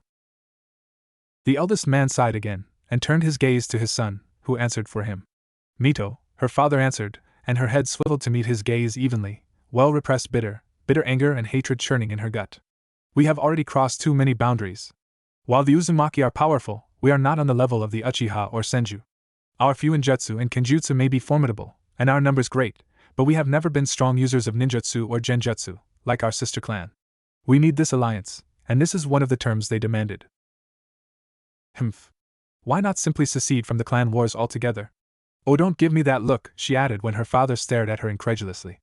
All of us here know that the idea has crossed both of your minds in the past, more than once. We do no good fighting in this conflict. The man nodded, humming thoughtfully. Perhaps so, but we cannot run. To do so is not the Uzumaki way, especially when our family and honor is on the line. Besides, he added, his voice turning deathly serious, I sincerely doubt that the Senju, or Uchiha for that matter, would stand idly by and allow us to leave this conflict. The Senju need the allies, and we have killed too many Uchiha over the centuries for them to simply allow bygones to be bygones. I'm afraid your father is correct, Mito, her grandfather commented. And as your clan head, I am making this an order. Sadly, it is a necessity to protect the future of the clan, even if I wish it did not come at such a cost.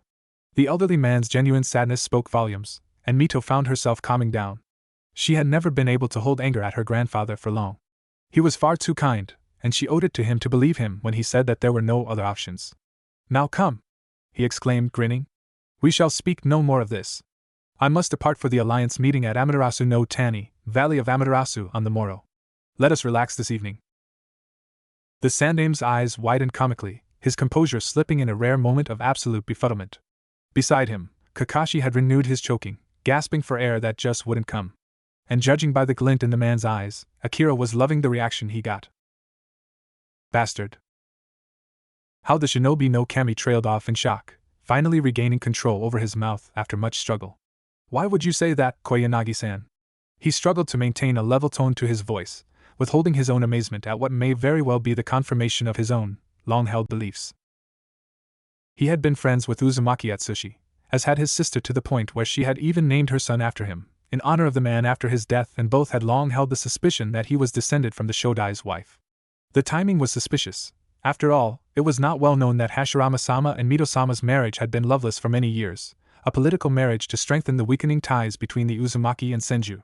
The old gossips from around the Senju clan compound had long suggested she had been having an out-of-clan affair, since she had vanished from the clan's public eye for an exact year before returning the precise year that Atsushi was born in, although few ever made that last connection.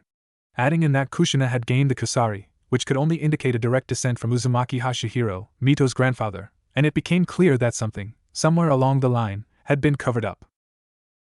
Indeed, indeed, the Irionin exclaimed, seemingly oblivious to the inner thoughts of his Kage. The integration of her chakra would not be working so well if they weren't related, even on the limited level of two shinobi of the same clan. His body is not rejecting her chakra at all, meaning that it likely recognizes it as a progenitor of sorts. Simply fascinating. The man trailed off again, staring at Naruto in a manner that gave both shinobi the creeps. And the Sharingan? Kakashi interjected suddenly, abruptly, and the Sandame winced. This wouldn't be a fun conversation. Kakashi-kun, Hiruzen began, grabbing the man's undivided attention. You are aware of Minato-kun's birth parents, and their deaths when he was but a child? It was a sad tale, truly. Kazui, a woman with purple hair and cerulean blue eyes, and Satoru, a man with spiky blonde hair and brown eyes, coming together and bearing a child. They had both come from tragic pasts, losing their parents at young ages, only to find each other. The whole affair was truly a tragedy, especially when Kazue and Satoru, alongside the attending hospital staff, had been murdered by a member of the military police, whom Minato's parents had prevented from attacking their newborn son at the cost of their lives. Sarutobi had ensured that any knowledge of who Minato's parents were had been kept from the public, out of concern that the man who killed them had done so under duress. Receiving a nod in return, the professor continued. What you did not know is the circumstances behind that. You see, Kazue and Satoru, Minato-kun's parents, were of the Uchiha and Senju clans, respectively. Kakashi stared at the shinobi no kami, dumbfounded. Even though Konoha was founded by the two clans, they had never interbred, as interclan relations had never improved to such an extent. Why, Hokage-sama? I thought the Uchiha and Senju. Hiruzen nodded sadly, smiling wistfully at the memory of the two. Love, he answered simply, and it was enough to explain it all. Satoru and Kazue met as children, both taken in by a mutual family friend, Uchiha Kagami. They bonded quickly over the mutual loss of their parents at a young age, and their bond grew over time. Uchiha Kagami was, of course, Sasuke-kun's grandfather, and Obito-kun's great-uncle, he added at the end, and Kakashi remembered taking a D rank as a genin, tending to the Uchiha man's garden. He was unfathomably kind, unlike many Uchiha, and had been assigned directly under the Nidaime in the First Shinobi World War. He also remembered now, belatedly, that Obito had introduced him as his super awesome Uji-chan. Kakashi found himself feeling rather glad that the kind man had died prior to the violent massacre of his clan, by his own grandson no less. So Kazue and Satoru died because they had a half Senju, half Uchiha child? Kakashi questioned, and the Sandaime nodded once more. Indeed, the man agreed, and sighed sadly at the memory. It was obvious that the murderers, members of the Konoha police force, were under orders, even if we couldn't prove it. All I could do was fake Minato-kun's death, have Mito-sama seal away his Kekkai Genkai, and place him under the charge of a trustworthy shinobi with a fake last name. Otherwise, he may have been targeted again, and I would not allow another to die the same cruel, pointless death that those two suffered, the Sandaime finished, inwardly acknowledging just how bad interclan relations got after that. That was truly the beginning of the conflict between the Uchiha and the village. Much hope had been placed on Minato-kun, to be the final bridge between the two clans. After all, regardless of what some people said, the division between clans remained even today, if not to the same extent as it once did. I would assume that Kazue is where Naruto gained his Uchiha DNA from. Actually, Hokage-sama, that is another thing, Koyanagi added in cheerfully, and the legendary shinobi just knew that whatever was about to be said would complicate things even further. He was proven correct with the doctor's next words. From what I have observed so far, there is too much Uchiha DNA present for Naruto to be receiving it from just Kazue and her parents. Now, since most of Naruto-kun's ancestry is known, I believe it is likely that Mito-sama's mystery lover was an Uchiha. Sarutobi gave up on smoking his pipe today. It seemed to have picked up an unhealthy attraction to the back of his throat. Sadly for Kakashi, he was merely choking on air, and it was unlikely that he could give that up for a day. Truly? How why? Kakashi questioned, because he knew the story of Uzumaki Mito, or Senju Mito as most knew her. The two legendary lovers, a powerful shinobi and kunoichi, both incredibly strong in their own right. But together? Rumored to be unbeatable. Their love was just as legendary as the two themselves, said by some to be one of those rare bonds that would never expire. And to think that she would have a fling with a shinobi from a clan composed of her lover's greatest enemies, it seemed too ridiculous to be true. I can't answer that, Akira responded, seemingly put out by having to make the admission. He continued on regardless, though. All I can speculate is that the relationship was brief, and during the time when Hashirama-sama and Mito-sama's relationship was merely an arranged marriage, and nothing more. Kakashi raised an eyebrow, unfamiliar with that fact, while Sarutobi nodded slowly. Thank you, Koyanagi-san. Is there anything else? And he really hoped there wasn't anything else, because he needed a break, badly. He was rewarded by a shake of the man's head. Not at the moment, Hokage-sama. Although, I will be honest, I am unsure of how to treat Naruto-kun. This is an unprecedented case. It may take him quite some time to wake up, if he ever does. 2 days later. Walking through one of the desert cities on the border of Kaze no Kuni, an exceedingly tall figure allowed his eyes to pass over the fine specimens that the community had to offer. The female form was such a beautiful thing, and he needed to gain inspiration for his next masterpiece. It was a shame he needed to speak to a contact here, since there were rarely onsens in Kaze no Kuni, meaning he would have to wait to reaffirm his claim to the illustrious title of super pervert. Suddenly, a small monkey passed through his field of vision, and the toad sage grimaced. Glaring at the offending creature, Jiraiya considered ignoring it, but thought better of it. His sensei rarely felt the need to contact his only loyal student unless the situation was truly important. Taking the message and ignoring the creature's feeble attempts to drag him by his trousers leg back in the direction of Konoha, he read the hastily scrawled text.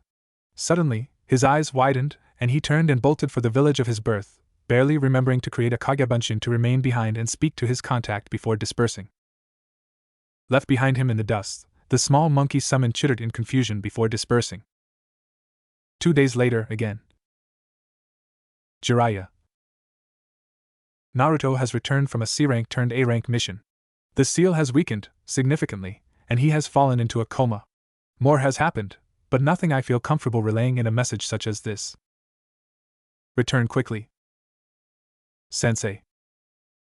As Jiraiya approached his sensei's office, he pondered those words.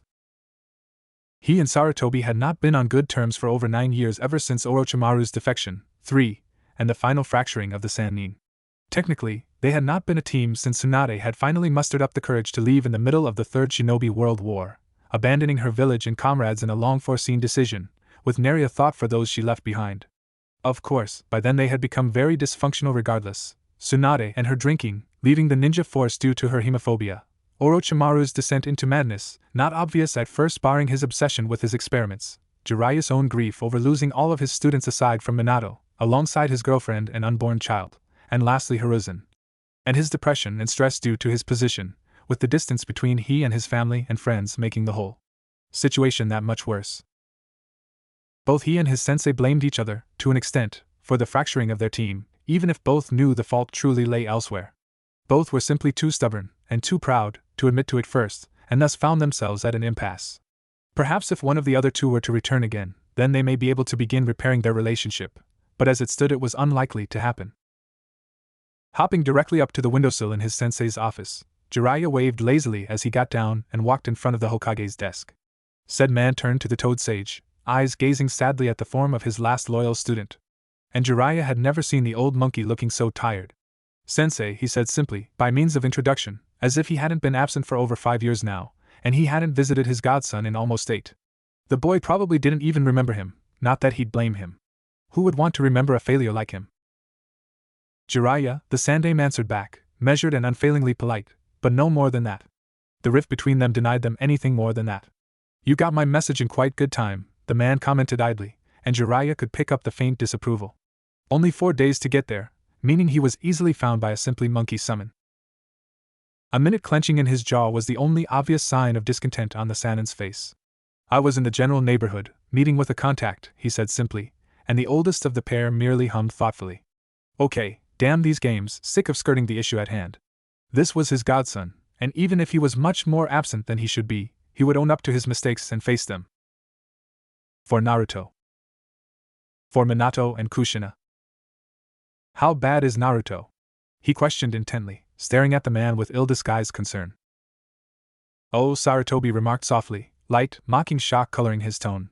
Why, Jiraiya-kun, I didn't know you cared. Jiraiya growled lowly, glaring at the old man with all the disdain he could muster, and Kami knew there was a lot of it as he spoke through gritted teeth. That's a low blow, sensei, and you know it. The Hokage hummed again, before sighing. Perhaps it was, Jiraiya-kun, perhaps it was. Allow me to fill you in on events over the last few days. Once the Toad Sage had recomposed himself after the multiple shocks to his system, he turned his eyes to Konoha's hospital. Without so much as a nod in farewell, the man was gone from his sensei's office.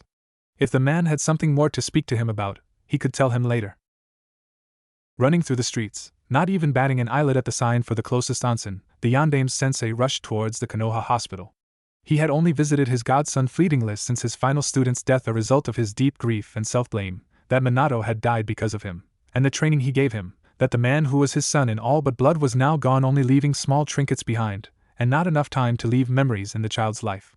He got reports sometimes, if incidences occurred, like that insane Chunin who had attacked Naruto in a drunken stupor when the boy was 6. The man had screamed and begged at his public execution, at the testimony to the severity of attacking Uzumaki Naruto, but Jiraiya had not regretted his actions as the man's personal executor. Not as the man begged. Not as he cried. Not as he screamed obscenities or feeble defenses.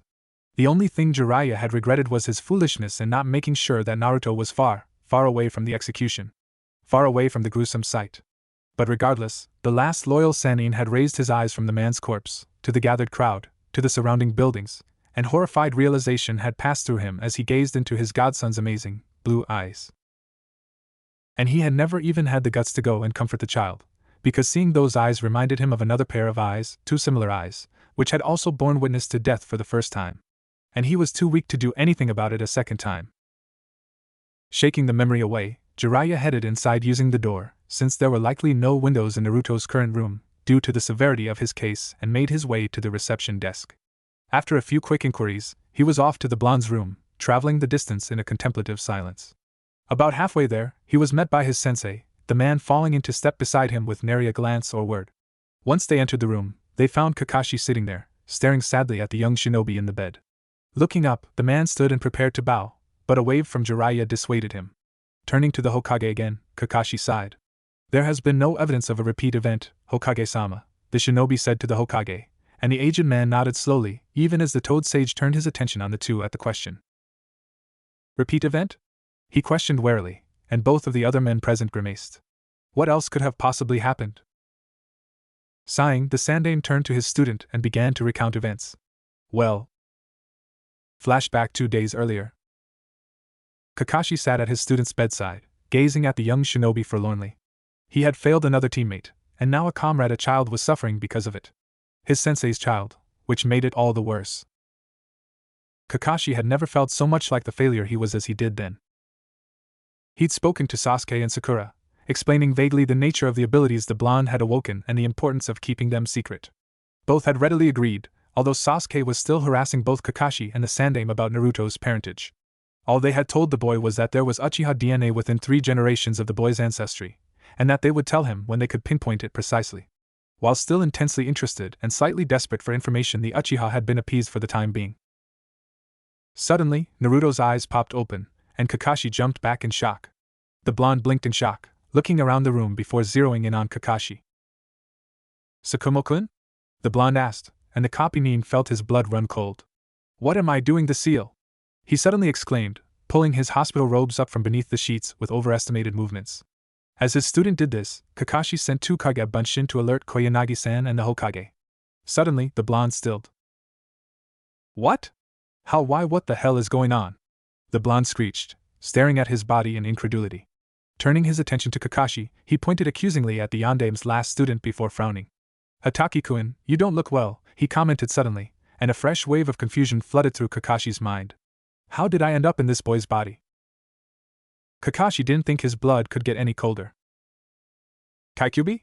He asked in shock, his voice soft in the otherwise dead silent room. The blonde snorted. No. Wait, how do you know about that? That's classified information, and the blonde trailed off thoughtfully, staring at Kakashi strangely. You're not Sakumo-kun. You look similar, but different. How? He demanded, and Kakashi couldn't help but obey. Hataki Sakumo was my father, he responded, drawing up a barrier of the cold darkness where his emotions should be, to protect him from the bitter sting those words brought up. But how would you know that, Naruto? He commented idly, only the intensity in his single visible eye betraying his mask of indifference. Naruto? The Yandaime's son questioned slowly, blinking owlishly. Who is Naruto? He asked. Kakashi's heart stuttered to a temporary halt. Suddenly, the door burst open, and there stood the head medic of the hospital, staring at the figure on the bed strangely. Koyanagi-kun! The blonde exclaimed, and both Kakashi and Akira were floored. What on earth? You look so old. Well, I am turning 68 this year, Naruto-kun. The doctor trailed off, raising an eyebrow at the figure on the bed. The figure huffed, glaring at the man. I am not this Naruto person you keep calling me. Honestly, who names their kid after a ramen topping? Sounds like something Kushina-chan would do. The blonde trailed off thoughtfully. Suddenly, his eyes widened. How did what of all the things for that blasted fox to do? He exclaimed, rage coloring his face as his voice rose higher, directionless killing intent spiking in the room. It should know better than to mess with an Uzumaki seal's mistress. Mimito-sama? The green-eyed man queried softly, disbelievingly, staring at the figure on the bed with apprehension. Said figure allowed a sigh of gratitude to escape, turning their gaze to the man and nodding once. Indeed. It appears that my consciousness has been placed into this boy's body by the Kyuubi, but I must ask how this child came to be Jinchuriki? The blonde asked softly, looking between the two men in confusion. Kakashi was in shock. Was his student gone, replaced entirely by the Shodai's wife? Had he unwillingly lost his body to the Kyuubi's machinations? How could this have ever happened unless… You're like Naruto, aren't you? He questioned softly, incredulously, because there was no way he could have possibly expected to discover something like this when he came to visit his student today. A Jinchuriki, he clarified, when the figure stared at him in confusion, and was rewarded with another nod of the head. Just then, the Hokage entered. Hi Hiruzen? Mito Naruto questioned incredulously, staring at the man in something akin to horror. You're so old, they blurted, and Kakashi couldn't help the slightly manic giggle that escaped. Even as it did so, he brutally smothered its compatriots, barely dodging the proverbial jutsu as Sarutobi looked at him strangely, before turning his bewildered gaze on the blonde. I'm afraid that happens when you're my age, Naruto-kun. How are you feeling? We weren't expecting you to wake this soon. He trailed off at the strange look Mito Naruto continued to give him. Hokage-sama, Akira interjected, staring between his superior and his charge. Naruto-kun claims to be Mito-sama. Hiruzen was suddenly very glad he'd left his pipe in his office, today. Damned medics and their dramatics. Mito Naruto stared at the three shinobi thoughtfully, seeming to choose their words very carefully before turning their attention to the Sandaime. I trust, by your current attire, that you are still Hokage Saru? Sarutobi nodded, inwardly glad the Uzumaki had chosen to use one of Mito-sama's less embarrassing endearments, and responded. I chose a successor, but he died when Kushina's seal failed during childbirth. You knew him, actually Minato-kun. He sealed the kyubi within he and Kushina's son Naruto, your great-grandson. Mito Naruto's face was ashen. So, the blonde whispered, repressed anguish coloring their tone. You know then. Hard eyes, reflecting just a hint of betrayal, turned to the aged Hokage. Did Tsunade tell you? Hiruzen blinked in shock. Of course. That explained a lot. Tsunade had been absolutely devastated by the news of her grandmother's impending death, having not long lost her brother in one of the pre-war skirmishes. However, she had driven herself forward with a vengeance. She had taken it upon herself to raise and aid Mito's appointed successor, Uzumaki Kushina, and had stayed with her grandmother in the woman's final years. Kushina and Tsunade had bonded rather quickly, and Tsunade had become the young girl's rock, especially when word had come of Uzushio's fall in the opening battle of the Second Shinobi World War, mere months after Kushina's arrival in Konoha. And Tsunade had raged. She had been just as inconsolable in her grief as so many others. As Hiruzen and his sister, who lost a man who was practically a brother to them.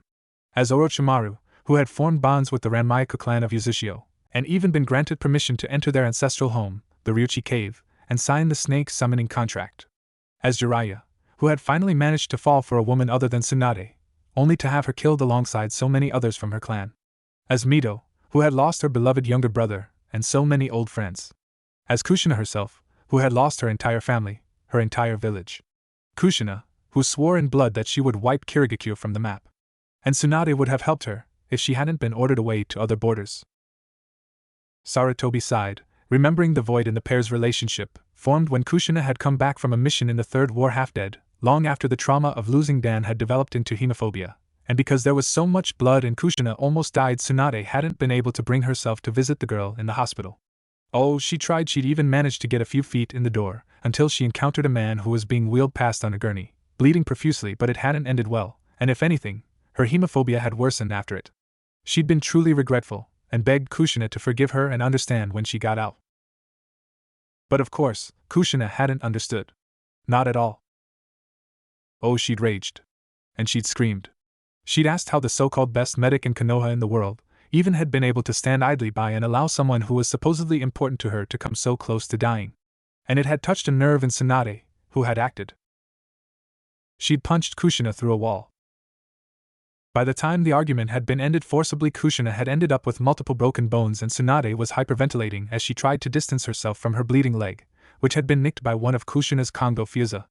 Kushina, beaten and bloodied and hurt both psychically and emotionally, had angrily declared that she never wanted to speak to Tsunade again. And she hadn't either. Once she was no longer catatonic, Tsunade had taken the recently adopted Shizun, gathered her belongings, and departed the village that night, never to return again. In spite of Kushina's best efforts. It would make sense for Tsunade and Kushina's past closeness to have been due to Tsunade knowing just how closely related she was to the young Uzushio survivor. No, Sarutobi responded truthfully, his eyes meeting Mito Naruto's and bespeaking his sincerity. I wasn't even aware that Tsunade-han knew of this. We ourselves only discovered it due to the fact that your chakra and Naruto-kun's is merging far too easily for you to be anything but directly related. Mito Naruto sighed, smiling slightly in apology at the man. The Sandaime continued. Although, if you have any ideas as to how exactly this happened, that would be appreciated. Mito Naruto hummed thoughtfully, eyes closing in thought for a moment before opening. I had a theory about being Jinchuriki. That a small, residual presence of chakra would latch on, for lack of a better term, to the Biju's own, remaining even after extraction. I suppose that the Kyuubi had more awareness of what was going on outside the seal than I thought. Either that, or the residual chakra also contained echoes of the memories the Jinchuriki had prior to Biju extraction, including memories from before the Biju was sealed within the host in the first place. Actually, they hummed again, rubbing their chin in thought. I'd say it's the latter, since I possess my memories from before the sealing as well. I can also feel Kushina's chakra presence, although it's not as strong as mine. Almost as if it's also tied into the seal. Hiruzen frowned at her final comment, since that made absolutely no sense. Regardless, do you have any idea on how to stop this? It's causing extensive damage to Naruto-kun's mind. If anyone knew how to fix this, Mito would. Sadly, the blonde only shook their head. No, I'm afraid not, Mito Naruto responded, sighing sadly. However, I can give you a seal to apply, that will make the experience much easier on him. Not remove the memories, but rather allow for their slow integration into his psyche. He should, hopefully, awaken in a day if this is successful, and from there the damage will likely gradually recede as Naruto becomes acclimatized to his new memories. They winced, staring at the Sandaime in trepidation. Saru, some of my memories are not at all pleasant. And I can't imagine Kushina's life was easy, however much I hoped it would be. He will need support as he works through this. Instead of Hiruzen, Kakashi, who had been largely silent throughout the meeting, nodded. I assure you, Mito-sama, Naruto will have all the support he needs. I won't allow Minato-sensei and Kushina-sama's son to suffer needlessly. The conviction in the man's voice seemed to comfort Mito Naruto, and they nodded. Koyanagi, who had quickly left the room without them noticing to obtain a scroll and ink, returned and handed the two items to the Jinchuriki, who began creating the seal. As Mito Naruto receded into unconsciousness, Sarutobi began placing the seal. 4. Flashback end. As Jiraiya digested that, Koyanagi entered the room. Ah, Jiraiya-kun! The green-eyed man exclaimed gleefully, his eyes bespeaking a sadistic glee that only a particularly terrifying medic could possibly hold. I believe you haven't undergone a medical exam in quite some time.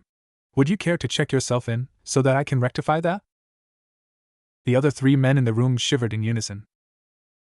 Koyanagi Akira was also feared throughout the village as the source of Tsunade's atrocious bedside manner. The man was known for being horribly invasive during medical examinations, to the point of actually injuring his patients by accident during their checkups, and then attempting to pass it off as some horrible disease they'd contracted. It had only gotten worse as he got older. Especially to those who required a constantly clean bill of health, like the village's elite.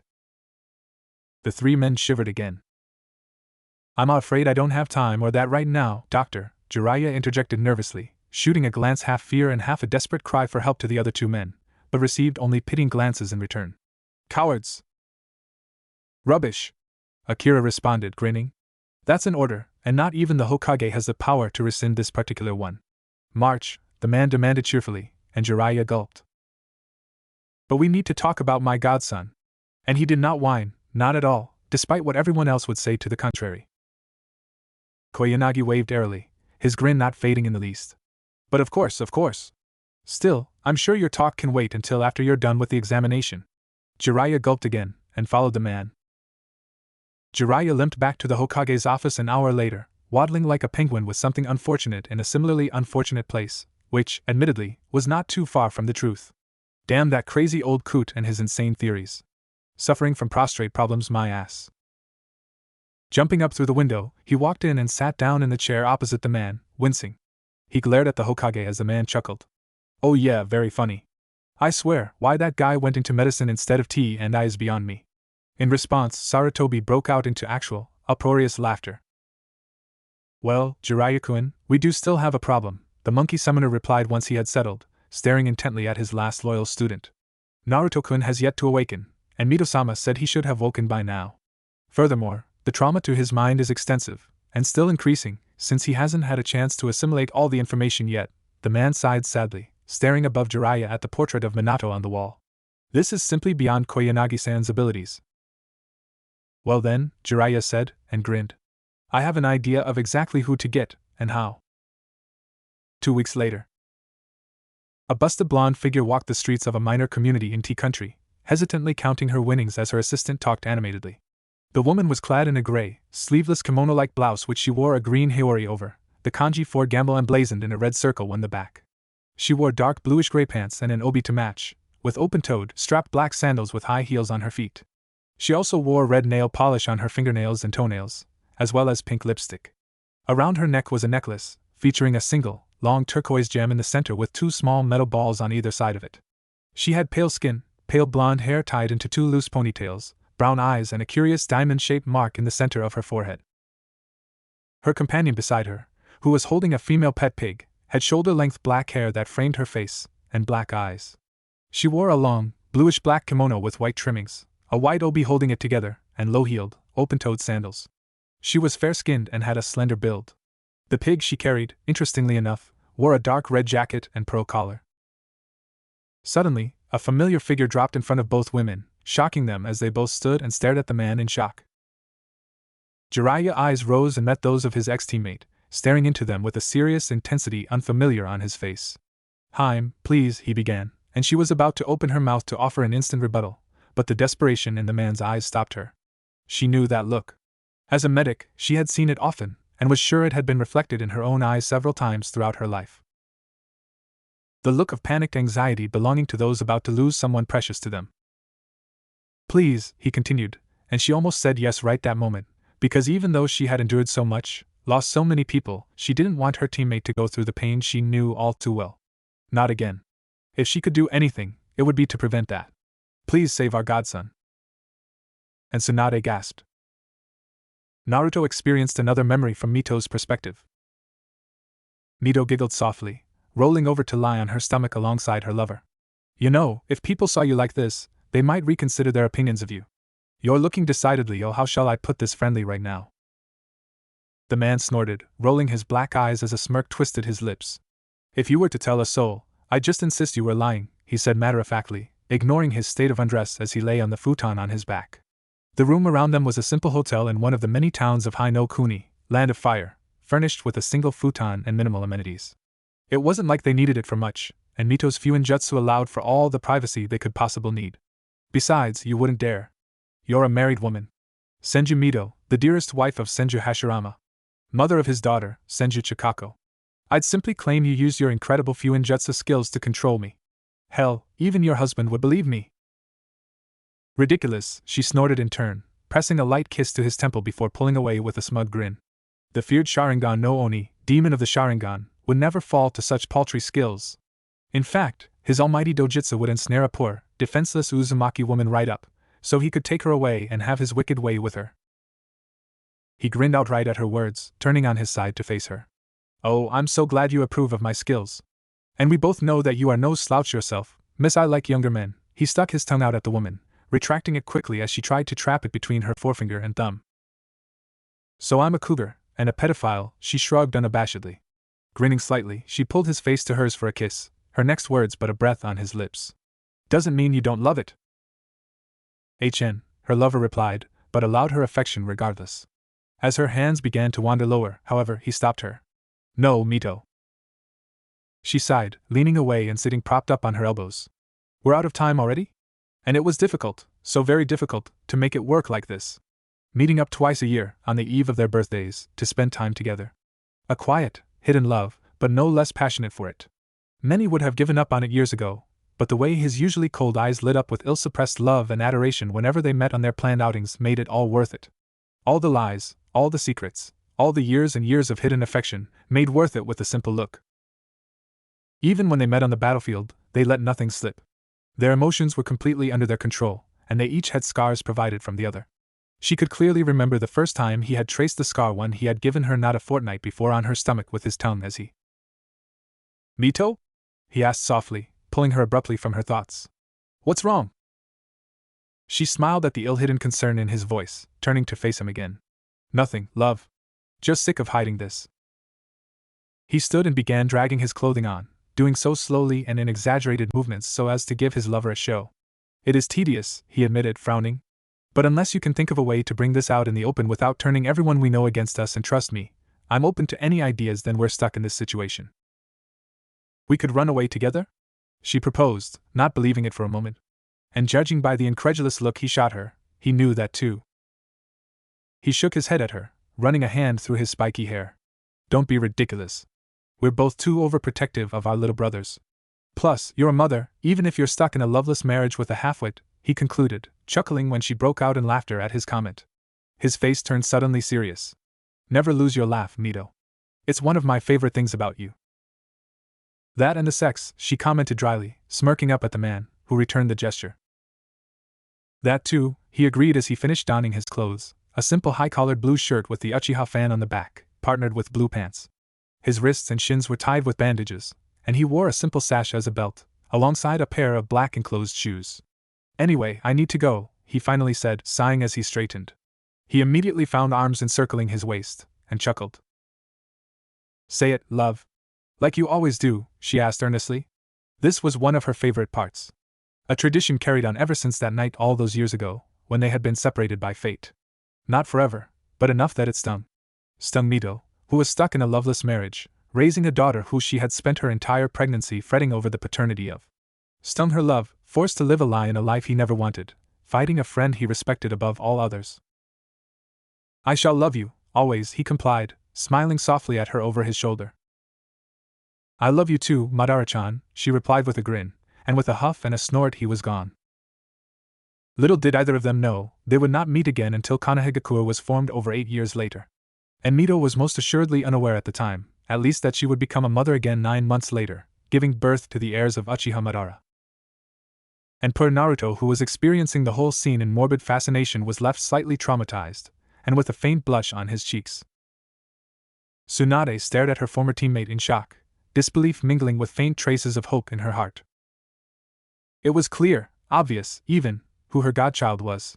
Only one person had ever asked, regardless of the many years of emotional hurt between them, and she had never had the opportunity to say the loud, resounding yes that had lain at the tip of her tongue. Not to the person who counted the most. Oh, she remembered that day. How Jiraiya, grinning, exuberant Jiraiya, had not even acted on his perverted instincts, instead talking animatedly about their soon-to-be godson. How Shizen had been so excited, so joyous at the thought of returning to the village of her birth, to see her elder sister figure. How, as they approached, they could feel something was wrong. How they had seen the damage, and known. It was obvious what had happened. And Jiraiya had run into the village, calling out for his teammate to follow. But she hadn't. Instead, she had turned around and headed straight back in the opposite direction, a crying Shizen on her heels. Kushina was dead. That much had been obvious. Why? She whispered out, and so much emotion was given form in that single, agonized word. Why? Jiraiya trailed off, gazing at the ground sadly. I was weak, Tsunade. I'm sure you've connected the dots by now. And she had, because it was so obvious. Minato and Kushina would never force the child of another to bear the burden of being Jinchuriki, not when there was another option. Their own Kushina, she thought sadly. As she did this, Jiraiya continued. Naruto has suffered terribly, because of his burden. He was shunned and reviled, although not to the violent extent some of his counterparts have had to deal with, thankfully. He's apparently quite a friendly child. All of his mother's ferocity and brashness, alongside his father's kindness and determination, he seemed pleased and proud, if sad. And suddenly, Tsunade's throat was very, very dry. Because she had lost an Uzumaki before, a family member, because she couldn't overcome her own fears. And she would be damned if she did it again. Especially before she even got to meet him. What happened to him? Jiraiya winced, trying to look anywhere but his former teammate. He's in a coma, he admitted at length, and Tsunade's hope shattered. A coma, my godson is in a coma, and wasn't that a nasty surprise? Of all the ways for her to discover his continued existence, for it happened while he was fighting for his life. Oh, she had lost so many of her precious people. Her grandparents and great-uncle, her parents, her uncle, her brother and lover, and her poor, sweet little cousin. Because even if Kiri never saw it, or even most of Konoha for that matter, Kushina had an incredible kindness to her, despite all that she had seen and lost. Despite losing her entire village, alongside her parents, aunt and maternal grandmother. Despite losing her teammate, Hyuga Hisoka, alongside her sensei, Nara Yumiko. Despite all the suffering she endured as the leader of the Kirigakure Front during the Third Shinobi World War. Kushina had always been kind and forgiving with her friends, and ruthless with her enemies. It was during a mission, Jiraiya continued, seemingly oblivious to his teammates' inner thoughts. A mission escalation, from C rank to A rank. At that, the man chuckled slightly, likely remembering his own team's first experience with ranking changes. He It would be better if nothing more was said here. Could we go somewhere I can set up some privacy seals? He asked at length, and she was immediately on guard. Evidently her godson was embroiled in some pretty serious stuff, although that made sense, he was a Jinchuriki, after all. Nodding, Tsunade led the man to their current hotel room, inwardly pondering her situation. She wasn't fond of Konoha. This wasn't always the truth, of course, but time had shown her that the system of the hidden villages was a bloody one, entirely content to strip someone of everything they cared for. Tsunade had witnessed the deaths of so many of those precious to her, and heard of all the others secondhand. And now she had to swallow her agony at the thought of going anywhere near the village, and attend to the last member of her family. And the scary part was, she honestly had no idea if she could do it. 2 weeks previously. Hiruzen sighed dejectedly as he walked towards the meeting room of the Goikanban, Honored Opinion Watch, dreading the meeting ahead. He would have to inform them of recent events, stressing to them, of course, the importance of respecting the S-rank secrecy inherent with the information. He had considered not sharing the information, but decided it was simply easier to inform Konoha's most influential residents of events, since if he didn't, they were likely to harass him constantly. After all, Team 7 was a massively important team for the village led by the Yandame's last remaining student, with a kunoichi with significant if untapped potential, the Uchiha clan's lone loyal, surviving member, or so they had the village believe, as well as the village's Jinchuriki, and the boy who would one day hopefully restart a resurgent Uzumaki clan in Konoha. It was a powerful team with much potential, but also considerable potential for defection, considering the Uchiha's lust for power and the Uzumaki's treatment in the village. Arriving in the meeting room at last, Sarutobi turned his gaze to the amassed individuals, and mentally steeled himself, assessing who would likely cause the most trouble, and who would cause the least. 1. Nara Shikaku. Head of the Nara clan and the Jonin commander of the village as a whole, although he was only present because of his status as the latter. Akimichi Choza. Head of the Akimichi clan, and thus permitted presence due to his clan's noble status. At the formation of the village, certain elements had demanded more of a say in village affairs than others, originally to balance the Senju-dominated Hokage seat with perspectives from other clans. Some, such as the Inuzuka and Kurama clans, as well as minor shinobi families that were so small they were barely worth mentioning, had received no say, but the 4 clan heads who were, at the time, considered both the most loyal to the village and the most likely to strive for fair results for all had ultimately been chosen. Beside Choza was an empty seat, left in honor of the fallen Uchiha clan. Upon his promotion to Jonin, Sasuke would be offered the seat, but in the meantime it remained empty. In the past, the seat was held by Sasuke's father, the Uchiha clan head Fugaku, prior to his death. The seat had originally been granted to Fugaku's grandfather, who was chosen as the Uchiha clan head after Madara's defection. Aburame Shibi.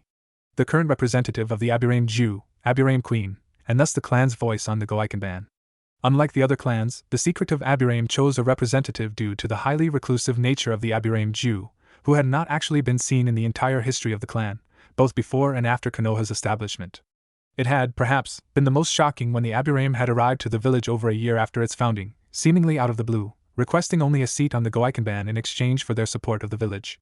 The current representative, Shibi, was an accomplished member of the clan, being the most powerful shinobi the clan had produced during their tenure within the village. Due to this, he was known as the pride of the Aburame, having graduated from the academy a year early, after which he was placed on a team alongside Hyuga Hisoka and Uzumaki Kushina. Shibi was often the voice of logic and reason, which tended to be a double-edged sword. Hyuga Hayashi. Head of the Hyuga clan, and thus the final head of the noble clans. Sadly, the state of the clan had deteriorated over the last while, leaving the council seat in the hands of a rather antagonistic force. It was a shame, truly, since under their leader at the time of the village's founding, Hyuga Hiroshi, the clan had truly lived up to their status of noble, leading a shining example of the ideal shinobi to the rest of the village. The clan's role in the politics of the village was rather minimal as of late, which was something Sarutobi was glad for. The clan seemed more inclined to internal dealings after the Hyuga incident, although he disliked how segregated they seemed to be growing from the rest of the village. It almost reminded him of the Uchiha clan, except in this case the manner in which the clan was distanced from the village was entirely on their own part. The ANBU commander, a figure known to all but Hiruzen as merely Dancho, commander of the Legion, too, with short, spiky light brown hair and below-average height being the man's only obvious attributes, barring the mask he wore on his face in the shape of a dog, pointy ears and all, he seemed utterly unremarkable.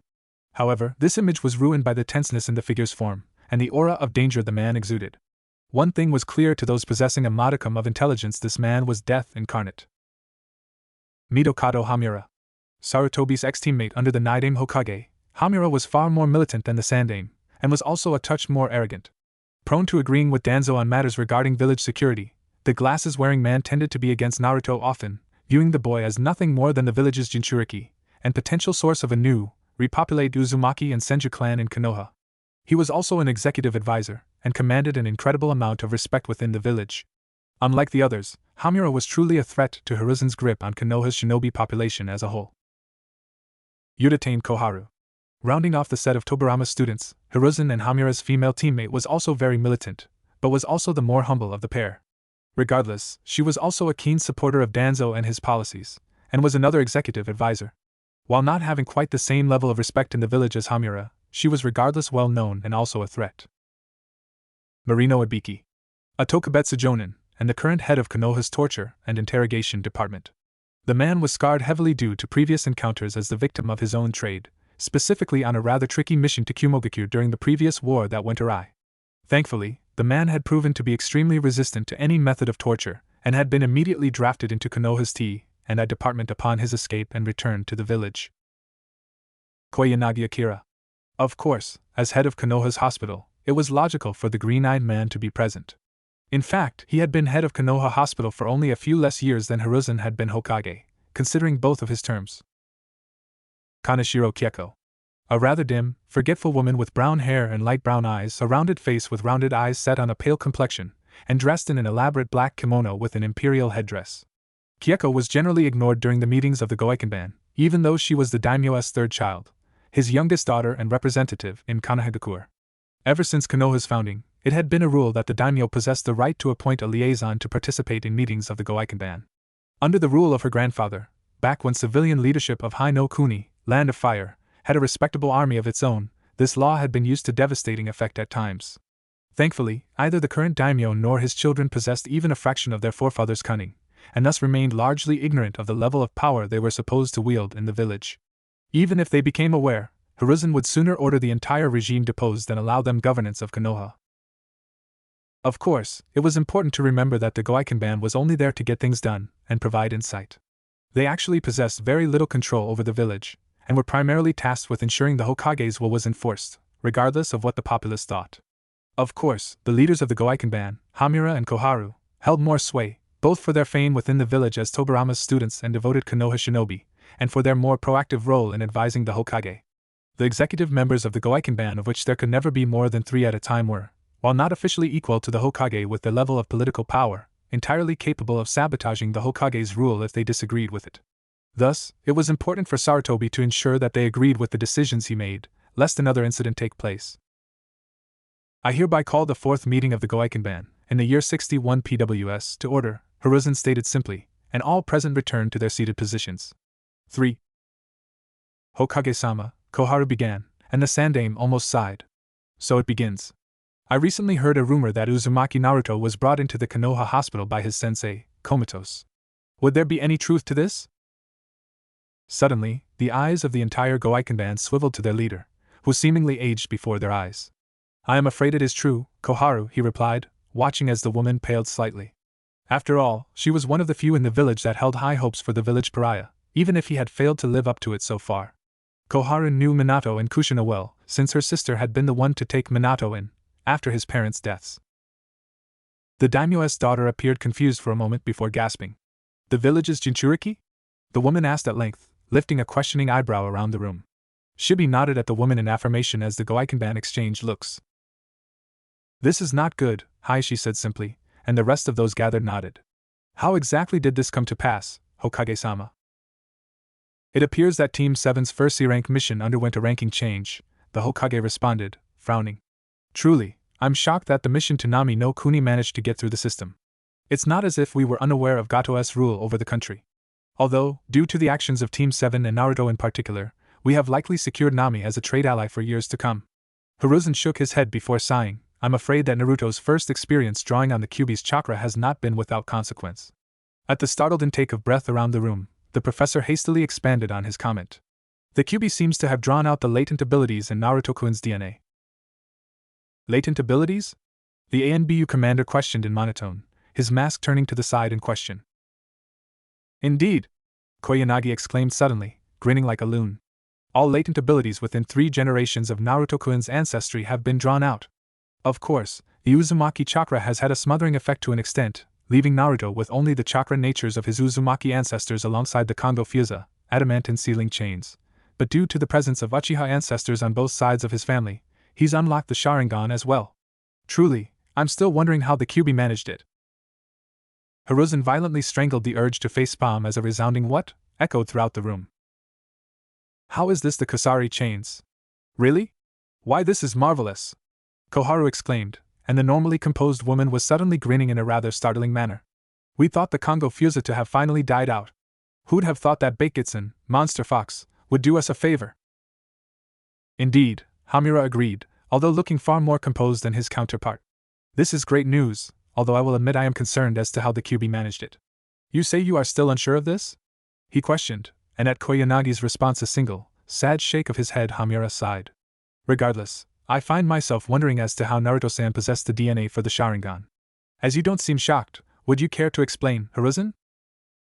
The Sandaime sighed before launching into the same explanation he had given Kakashi and Jiraiya about Minato's parents, including the additional information about Mito's lover and her relation to Kushina. They still, unfortunately, had been unable to identify Mito's lover, as there was no certainty that the Uchiha was even among the past shinobi of Konoha, and they hadn't had time to ask Mito-sama before she fell unconscious. Which reminds me, it also appears that Naruto-kun has received echoes of Mito-sama and Kushina alongside large portions of their chakra levels, leaving him with their memories and chakra signatures, although the merging of those with Naruto's own will be a slow process, thankfully. Otherwise Naruto would be unlikely to survive the process. Indeed, Akira hummed, his green eyes hidden behind closed eyelids as he leaned back in his chair, arms cradling the back of his head. I believe that Naruto-kun will be fully integrated with Kushina-chan's echo, which, understandably, is smaller than Mito-sama's, since she died at a much younger age, and had less chakra about a little under 2 years from now, whereas it will take 4 for Mito-sama's to integrate. The process will be difficult and painful, although I'm hoping Tsunade may be able to help me limit it to his subconscious mind, so that it integrates while he's asleep or resting. This would need a combined effort of Iryo Ninjutsu and Fuinjutsu, however. Tsunade? Is she returning to the village, then? Shikaku interjected suddenly, overcoming the rising hubbub brewing in the room following the most recent revelation. All members of the Goiken band seemed to perk up at his comment. Hiruzen nodded shortly, quickly quelling the rising excitement with his next sentence. We are hoping so. Jiraiya has gone to speak with her, and since Naruto is both her blood relative and godson, we are hoping for a positive outcome. If she doesn't, Naruto may very well never recover. Present day. So, Jiraiya, the blonde began once the 3 of them had arrived back at the hotel room, and privacy seals had been placed. Explain. The white-haired Sannin sighed, shaking his head in sadness before raising his eyes to meet his former teammate's gaze. After you turned around and left, I decided to go straight to Sensei, and he told me what had happened. Here, Jiraiya winced, and Tsunade knew what was coming next. They were both dead. Oh, she had known. All these years she had known. It was obvious. She'd grieved, and cried, and drowned her misery in sake and gambling. She drank to forget. To forget a grinning redhead sitting next to her on the couch, talking animatedly about Minato-kun, who had saved her from those Kumonin and was so cool, as Tsunade smiled and nodded, cursing her absence at the time. She drank to forget a little girl, crying in her arms after returning from her 4th C-rank mission, with a dead teammate and only an emotionless lump of an Aburame as potential support. To forget her own tears as she heard of a little girl, no longer little but a full-blown kunoichi, recently promoted to jonin, lying in the hospital half dead, and she couldn't even go and see her. To forget a shouting match turned violent, and the rage burning in the eyes of one of her last precious people. She had spent so much time trying to forget that poor, sweet, dead girl. To ignore the fact that one of the lights of her life had been truly, utterly extinguished, like so many others had. But hearing the words spoken aloud. How suddenly, her throat was very dry, her voice raspy and hollow. How did she die? Jiraiya chuckled, with no mirth present in the sound at all. She survived. She actually Kushina was truly made of sterner stuff. He suddenly exclaimed, before his countenance once more became serious at the filthy look Tsunade was giving him. Sorry, it's just she actually survived. She survived Biju extraction, although an autopsy revealed that her coils were so damaged that she'd have likely died anyway, or at least been mostly unable to mold chakra. Both women gasped loudly at that. After all, Biju extraction was a nasty fate, and suffering such extensive damage to the chakra circulatory system would be excruciatingly painful. Anyway, Minato used the Shiki Fujin, dead demon-consuming seal, to seal half of the Kyuubi away as Kushina bound it with her Kongo Fusa, but apparently the damned fox had enough slack to try to impale Naruto. Again the room echoed lightly at the sound of twin gasps. At seeing Tsunade's wide-eyed horror, Jiraiya quickly intervened. "Don't worry. They managed to stop it in time. According to Sensei, who was beyond the barrier Kushina and Minato erected to contain the Kyuubi, they were impaled on its claws, using their bodies to shield him." Tsunade couldn't hold her emotions in check anymore as she broke down in body-racking sobs. 2 weeks previously. What about his teammates? Hamura interjected after several minutes of continued discussion on the topic. The bond of a team, especially a Genin team, is a strong one. Are we to jeopardize the bond of what may become Konoha's frontline team? He clarified, and had the aged shinobi not been long considering the subject himself, he may have been caught off guard. "Worry not," the Sandaime replied at length, meeting his once teammate's eyes with grim determination. "While still in the planning stages, I'm currently coming up with a strategy on how to deal with Naruto's placement on Team 7. Once I've fully detailed the plan, I'll inform you all at the meeting following it. Likely our next one." As it turned out, that was enough for Hamura, who nodded. The shinobi no kami, god of shinobi, let loose a sigh of relief too soft to travel to the wrong ears as he settled back in his chair slightly.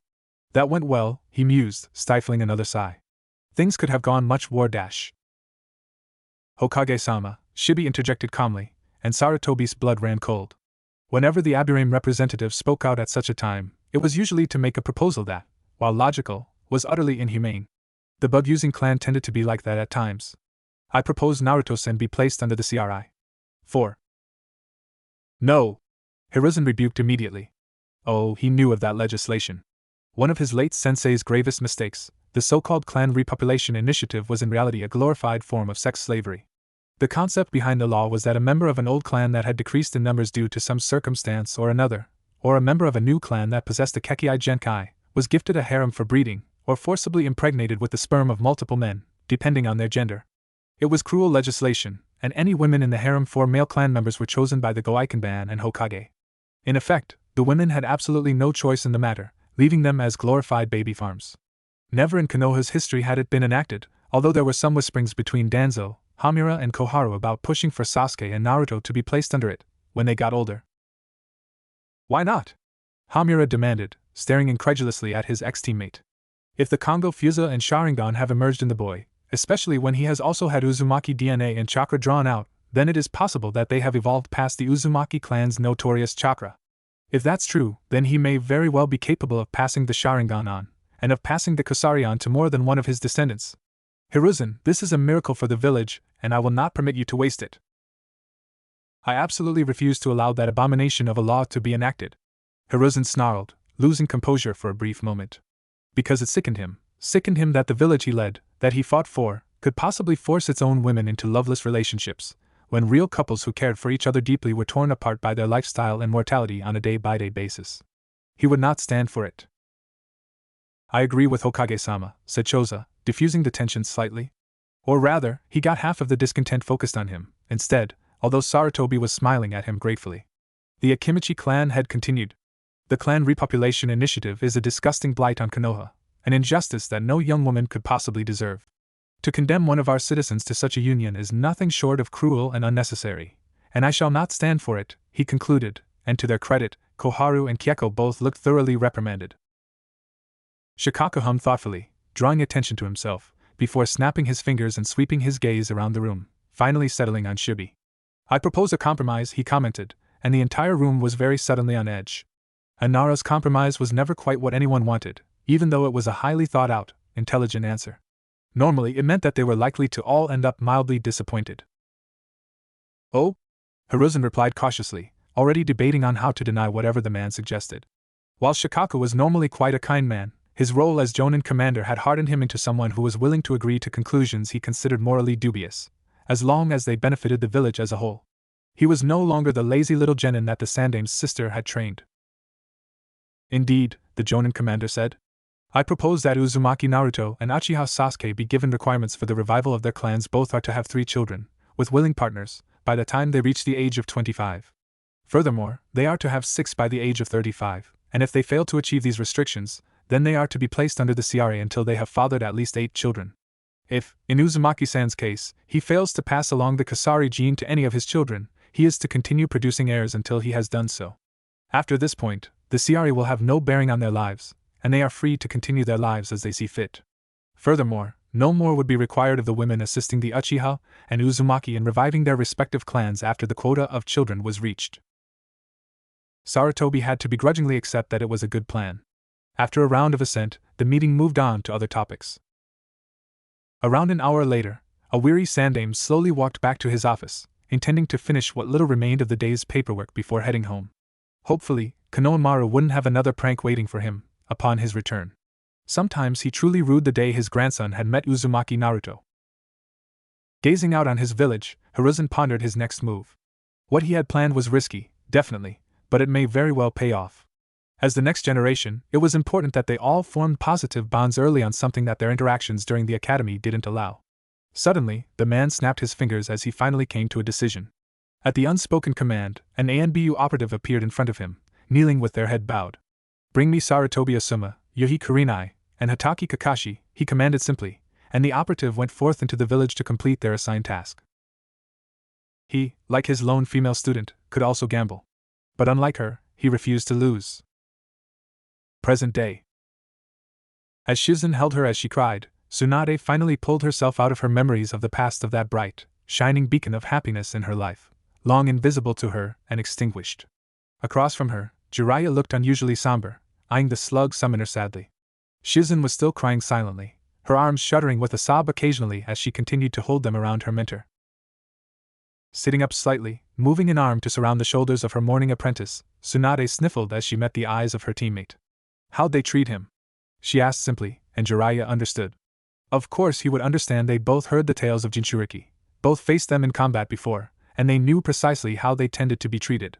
And Sarutobi would have had to release the fate of the Biju, to assure the populace that it was defeated. A Jinchuriki was a logical conclusion, and it was possible that their sensei had even been forced to reveal the name of the Jinchuriki, to assuage the public's fears. Besides, the Goikenban had been lobbying for the name of Konoha's Jinchuriki to be revealed for decades, in an effort to play up the power of the village.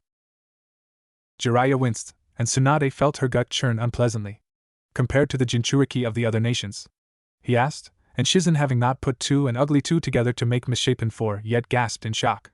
Ignoring her, Jiraiya continued, "Fairly well, to be honest.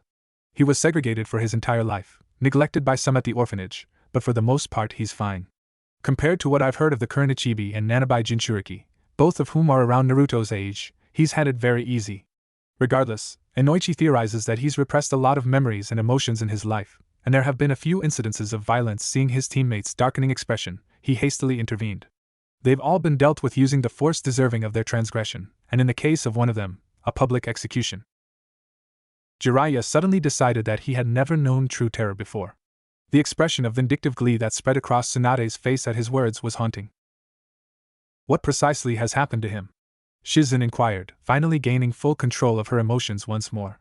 "You said he's in a coma, but—" Yes," Jiraiya nodded at the black-haired woman before sighing sadly.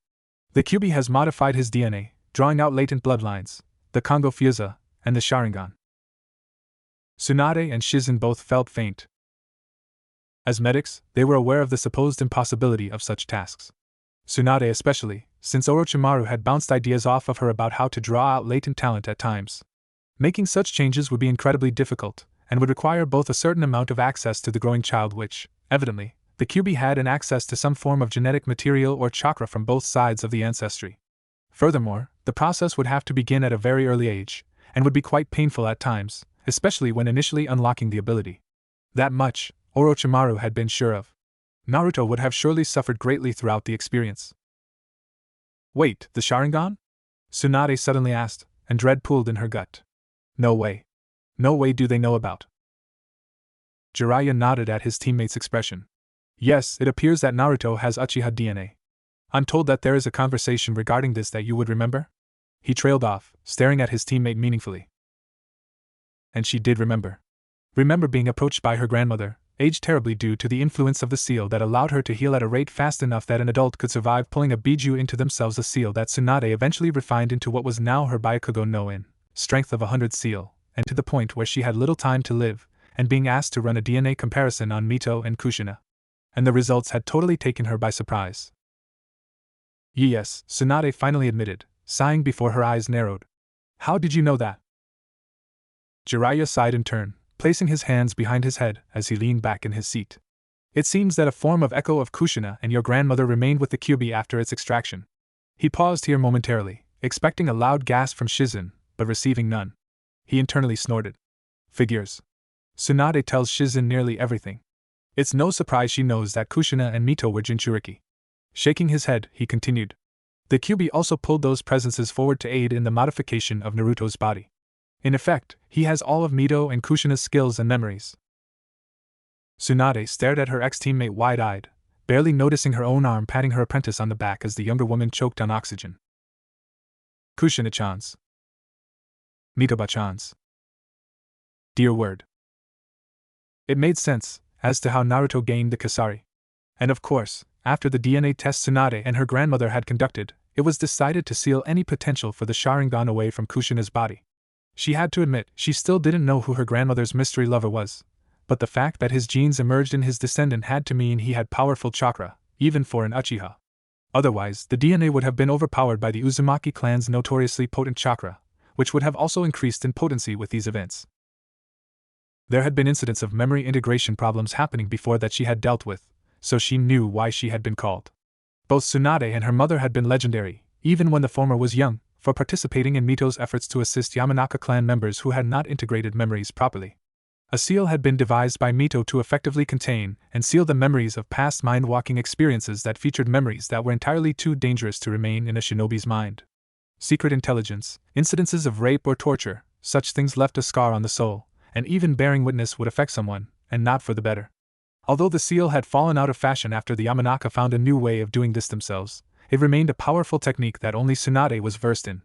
A technique to seal away either for integration or removal and heal memory-related mental trauma. And it wasn't just the memories of anyone, but of Mitoba and Kushina. Kushina, who had been somewhere in between a cousin and daughter to Tsunade. Kushina, who died to protect those she loved. Kushina, who named her Tsunade godmother of her only child. Kushina, whose son was currently comatose because of the machinations of some meddling fox that had been ruining the lives of Tsunade's family for years. It and its blasted kindred. She need not hear anything else, for now. She had questions, sure, and she most definitely wanted answers. But those could be sorted once they arrived. Well then, Tsunade said at length, and then sighed. I suppose we're going to Konoha. Jiraiya blinked. Then he grinned. Naruto experienced another memory from Kushina's perspective. Kushina dodged to the left swiftly, raising her sword in her arm and cleanly cleaving the Kirinin's arm off. Forming two chains from her back, they struck forth and impaled two targets around her, both Kirigakure Jonin. Spinning, in a unique move inspired by her old Hyuga clan teammate, forming another two Kongo Fuza and enforcing them with cat-on-natured chakra, she cleanly beheaded one Kirinin and gravely wounded another four who were within range of her attack. Heh, never underestimate me, Kiri scum! As always, a vindictive glee burned inside her at the mere thought of killing Kirigakure shinobi. Who knows, maybe there were even people who had taken place in Yuzushio's fall amongst those present. She could continue her vengeance on those who slaughtered her kindred. Maybe there were even defectors from the Roku no Hagakoku, Protectorate of Six, present. Suddenly, a shadow passed above her, and Kushina dodged to the right just as the blade Shibuki, splash, came down on her position, an explosion rocking the area she had occupied not a second prior. Her ANBU mask shattered, and Kushina ducked her head swiftly downwards to prevent any debris from impacting her face. As it stood, she received several scratches along her face that would likely heal in a day or so. God, I love being an Uzumaki Jinchuriki, sometimes. Across from her, Munashi Jinpachi grinned lecherously. It'll be a great shame to kill such a beautiful specimen. Pity Mizukage-sama only wants your head, Kasari Taikiatsu, chain cyclone, the man said, his bloodlust filling the air around him. Instead of responding, Kushina leapt at the man, bringing her blade down in a Katon-empowered arc. In turn, the Kirinin dodged slightly to the right, just as he brought his blade up to parry the attack. The groaning, scraping noise Shibuki made upon taking the impact, however, was not promising. Neither was the dent revealed at the impact point. Jinpachi practically foamed at the mouth. You bitch! He shouted, spinning Shibuki and deploying the plethora of explosive tags on the blade, all of which ignited in a grand explosion that sent Kushina, who had formed a Kage Bunshin, shadow clone, at the last minute to throw her away, flying. Recovering quickly, she leapt back to meet him, forming a Kongo Fieza and attempting to impale him. Her attempts failed, however, as he dodged each attack of the chain nimbly, and eventually it became so distant from her that she had to release the technique. Racing towards him again and swinging her sword to strike, Kushina was forced to dodge as Jinpachi let loose a Suetun, Mizurappa, water release, water trumpet, in hopes of catching her head-on. Kushina rounded around the technique and swung her blade at the A-ranked shinobi. Remembering the damage inflicted to his shibuki last time, he dodged instead of parrying. The two kenjutsu users continued their dance for several minutes, trading ninjutsu and blows. Jinpachi always made sure to dodge rather than parry where possible, but his blade still received some glancing blows from Kushina's superior katana. 3 dents lined the frame of the weapon, including one on the sharpened length of metal directly opposite to the reels of explosive tags. Kushina herself was not without wounds, sporting a plethora of bruises on her left side and a cut down her right arm. Similarly, Jinpachi's shins were bloody from where he had strained against the kusari that Kushina had used to bind him at one point. All the surrounding shinobi fought their own battles, refraining from entering the struggle between the two powerful nin. "You know, I'm glad we finally got a look at you, stupid bitch," Jinpachi taunted, and Kushina fought to remind herself that this foul-mouthed imbecile was actually the Kirigakyu no Nikuya, Butcher of the Hidden Mist, an incredibly dangerous A-ranked ninja. "We've spent so long trying to figure out what the fuck you look like, and finally here you are." That was understandable, really. After the incident with Kumo, the Sandaime had placed Kushina under strict surveillance, preventing any information about her from leaving the village. Not long after she had reached Jonin rank, she had joined the ANBU, and become notorious as a masked figure on the battlefield, never showing her face. Of course, there were no other Uzumaki in Konoha barring herself, so the cover had its flaws, but with Jiraiya using his spy network to throttle any rumors leaving the village, Kushina's identity remained unknown for the most part outside of Konoha. Instead, she was Konoha no Kusari Taikiatsu, Chain's Cyclone of the Leaf. "Well, I always knew to look out for your ugly mug, Nikuya," she mocked, and enjoyed the threatening growl she received in response. Jinpachi leaped at her, swinging shibuki down sharp side first, in an effort to cleave her head in half. Kushina dodged nimbly, using her Kongo Fieza to pull her elsewhere. Twisting to the right as she moved, Kushina laid her hand against Jinpachi's side, intoning the name of her technique as she did so. Fuinjutsu, Chakura Baindo, Sealing Art, Chakra Bind. The sudden nature of the attack, coupled with the immediate lack of control of his chakra, stunned Jinpachi, and in that moment she struck. Kushina brought her blade around in a slash, not bothering to coat it with Katon chakra since the natural poisons on the blade would be negated by that, and Jinpachi dodged as she expected, but not quickly enough. Kushina's blade connected with the left side of Jinpachi's face, cleaving a bloody swath across his skin where his eye once rested. As he cried out in pain, 2 Kirinin dropped down and grabbed him by the shoulders. "You'll regret this. You and your kindred," Jinpachi snarled as he and his blade were carried away by his subordinates. Just as Kushina went to follow him and complete the job, however, another figure alighted the ground in front of her, wielding the blade Hiramikarei. A man with spiky red hair and cold black eyes set in a pale, slim face. Uzumaki Kazuhiko. 1.5 weeks previously. Hiruzen sighed sadly, a new habit, as of late as he stared at the amassed, bickering Genin. Nara Shikamaru. Heir to the Nara clan and a lazy genius, just like so many of his clansmen were. The boy was pretty much a younger clone of his father, barring a softening of his features courtesy of his genes from his mother, Yoshino. Pretty much a guaranteed success in his current escapade and pretty much the only one, at that. Yamanaka Ino. Heiress to the Yamanaka clan, and perhaps not the most serious kunoichi around, but with a peculiar passion for working with plants. As the daughter of Inoichi, she also likely had a predisposition towards T&I, but it was perhaps a tad early to be considering that as a future for her, yet. She was also one of the more risky of his gambles, but one that could pay off well if addressed correctly. Akimichi Choji. Heir to the Akimichi clan, and perhaps the very embodiment of the clan's eating habits. The boy had significant self-esteem issues, but had inherited the incredible kindness of his predecessors. He was one of the few in the academy that had been at least somewhat friendly with Naruto, and as such would likely prove to be one of the safest gambles of the group. Inuzuka Kiba. A rather brash boy, not unlike Naruto barring the presence of clan training and a loving family. Definitely not amongst the most intelligent, but one of the closest things to a friend Naruto had been able to gain in the academy. Of course, as a shinobi of the Inuzuka clan, he was unfailingly loyal, and he personally would grow to be reasonably influential within the clan, as the clan head's only nephew. He was another risk, and perhaps not the most worthwhile one, either. But regardless, he was one of the next generation, and thus necessary. Hyuga Hinata. Heiress to the Hyuga clan, and perhaps their greatest hope. Or at least, the hope of the Branch family.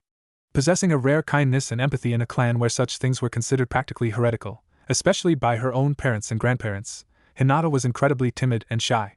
He had heard the whisperings within the clan. Of course, rumor had it that only Hayashi's rapidly declining goodwill was preventing the girl from being branded with the Hyuga Soke no Juinjutsu, Hyuga main family's Juinjutsu. She held a fondness for Naruto, which hopefully meant she would be one of the safer gambles amongst the amassed genin, although Sarutobi couldn't be sure. Aburaim Shino. Son of the representative to the Aburaim Ju, although there was no obvious indication that he possessed the same level of talent as his father. A quiet, stoic individual, much like the rest of his clan, Shino was likely to prove little obstacle in this endeavor, due to his nigh-infallible logic. Harino Sakura.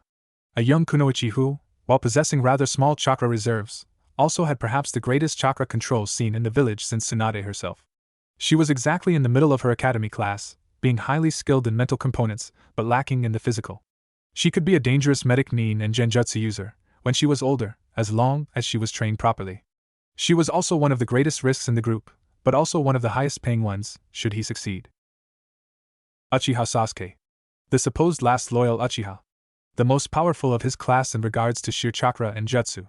While the boy's father had been in the process of arranging to have the raven-haired preteen graduate the academy early when the man died, the Sandaime had been forced to place such plans on the side for a time, after it became clear that the young Uchiha's mental state was not what it once was. Sasuke was one of the least risky of his planned gambles, surprisingly, because of his relation to the blonde, albeit distantly. Sarutobi sighed. He was playing politics with children. What was the world coming to? In the tree line, Hiruzen could detect the chakra of the three teams' respective sensei Yuhi Kurenai, Hatake Kakashi and his own son, Asuma.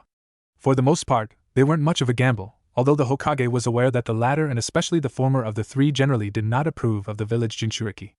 After all, Asuma was quite smitten with Kurenai, and the kunoichi was disinclined to have anything to do with the blonde, especially since the last member of her family, her brother Erashur, had been publicly executed for an attack on the blonde, in broad daylight. And it would have ended much worse than it did, too, if not for the timely intervention of his old friend Kagami's descendant. Using a simple shunshin body flicker to appear before the amassed genin, the Sandaime smiled slightly at the sight of them all. They shall be great. Hokage-sama!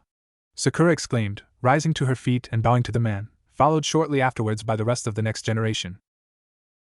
Ah, Sakura-chan, the man replied lightly, and the girl blushed at being under the legendary shinobi's scrutiny.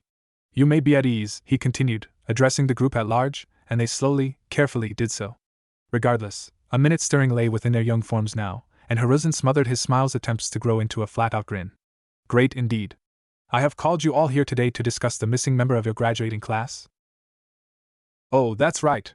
The exuberant Inuzuka interrupted, his eyes alight with sudden epiphany as he scanned the surrounding area for signs of the missing blonde. Dodging the Yamanaka's swipe at the back of his head as she grumbled about troublesome, disrespectful mutts, followed by horrified mutters about turning into Shika, the brunette continued. Where is that baka anyway? Sleeping in, I'd guess, he claimed haughtily, completely missing the glares that the aforementioned Jinchuriki's teammates were giving him. Naruto is in a coma, Hiruzen interjected, quickly stemming the flow of mutterings from amongst the genin. Again, all attention was on him, although all those present seemed to be somewhat caught up in their own shock. Continuing on, the shinobi no Kami prayed that his gamble would pay off. Team 7 was sent on a mission that was incorrectly ranked. Throughout the mission, Naruto was influenced, and has fallen into a coma. Currently, his godmother is being called back to the village so that he can be treated.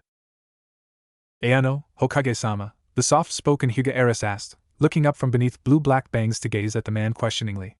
At his nod, she amassed her courage and continued. I though thought Naruto-kun grew up alone, Hokage-sama, so why did his godmother not return sooner, to raise him? She asked simply, and it was a question Hiruzen didn't like the answer to.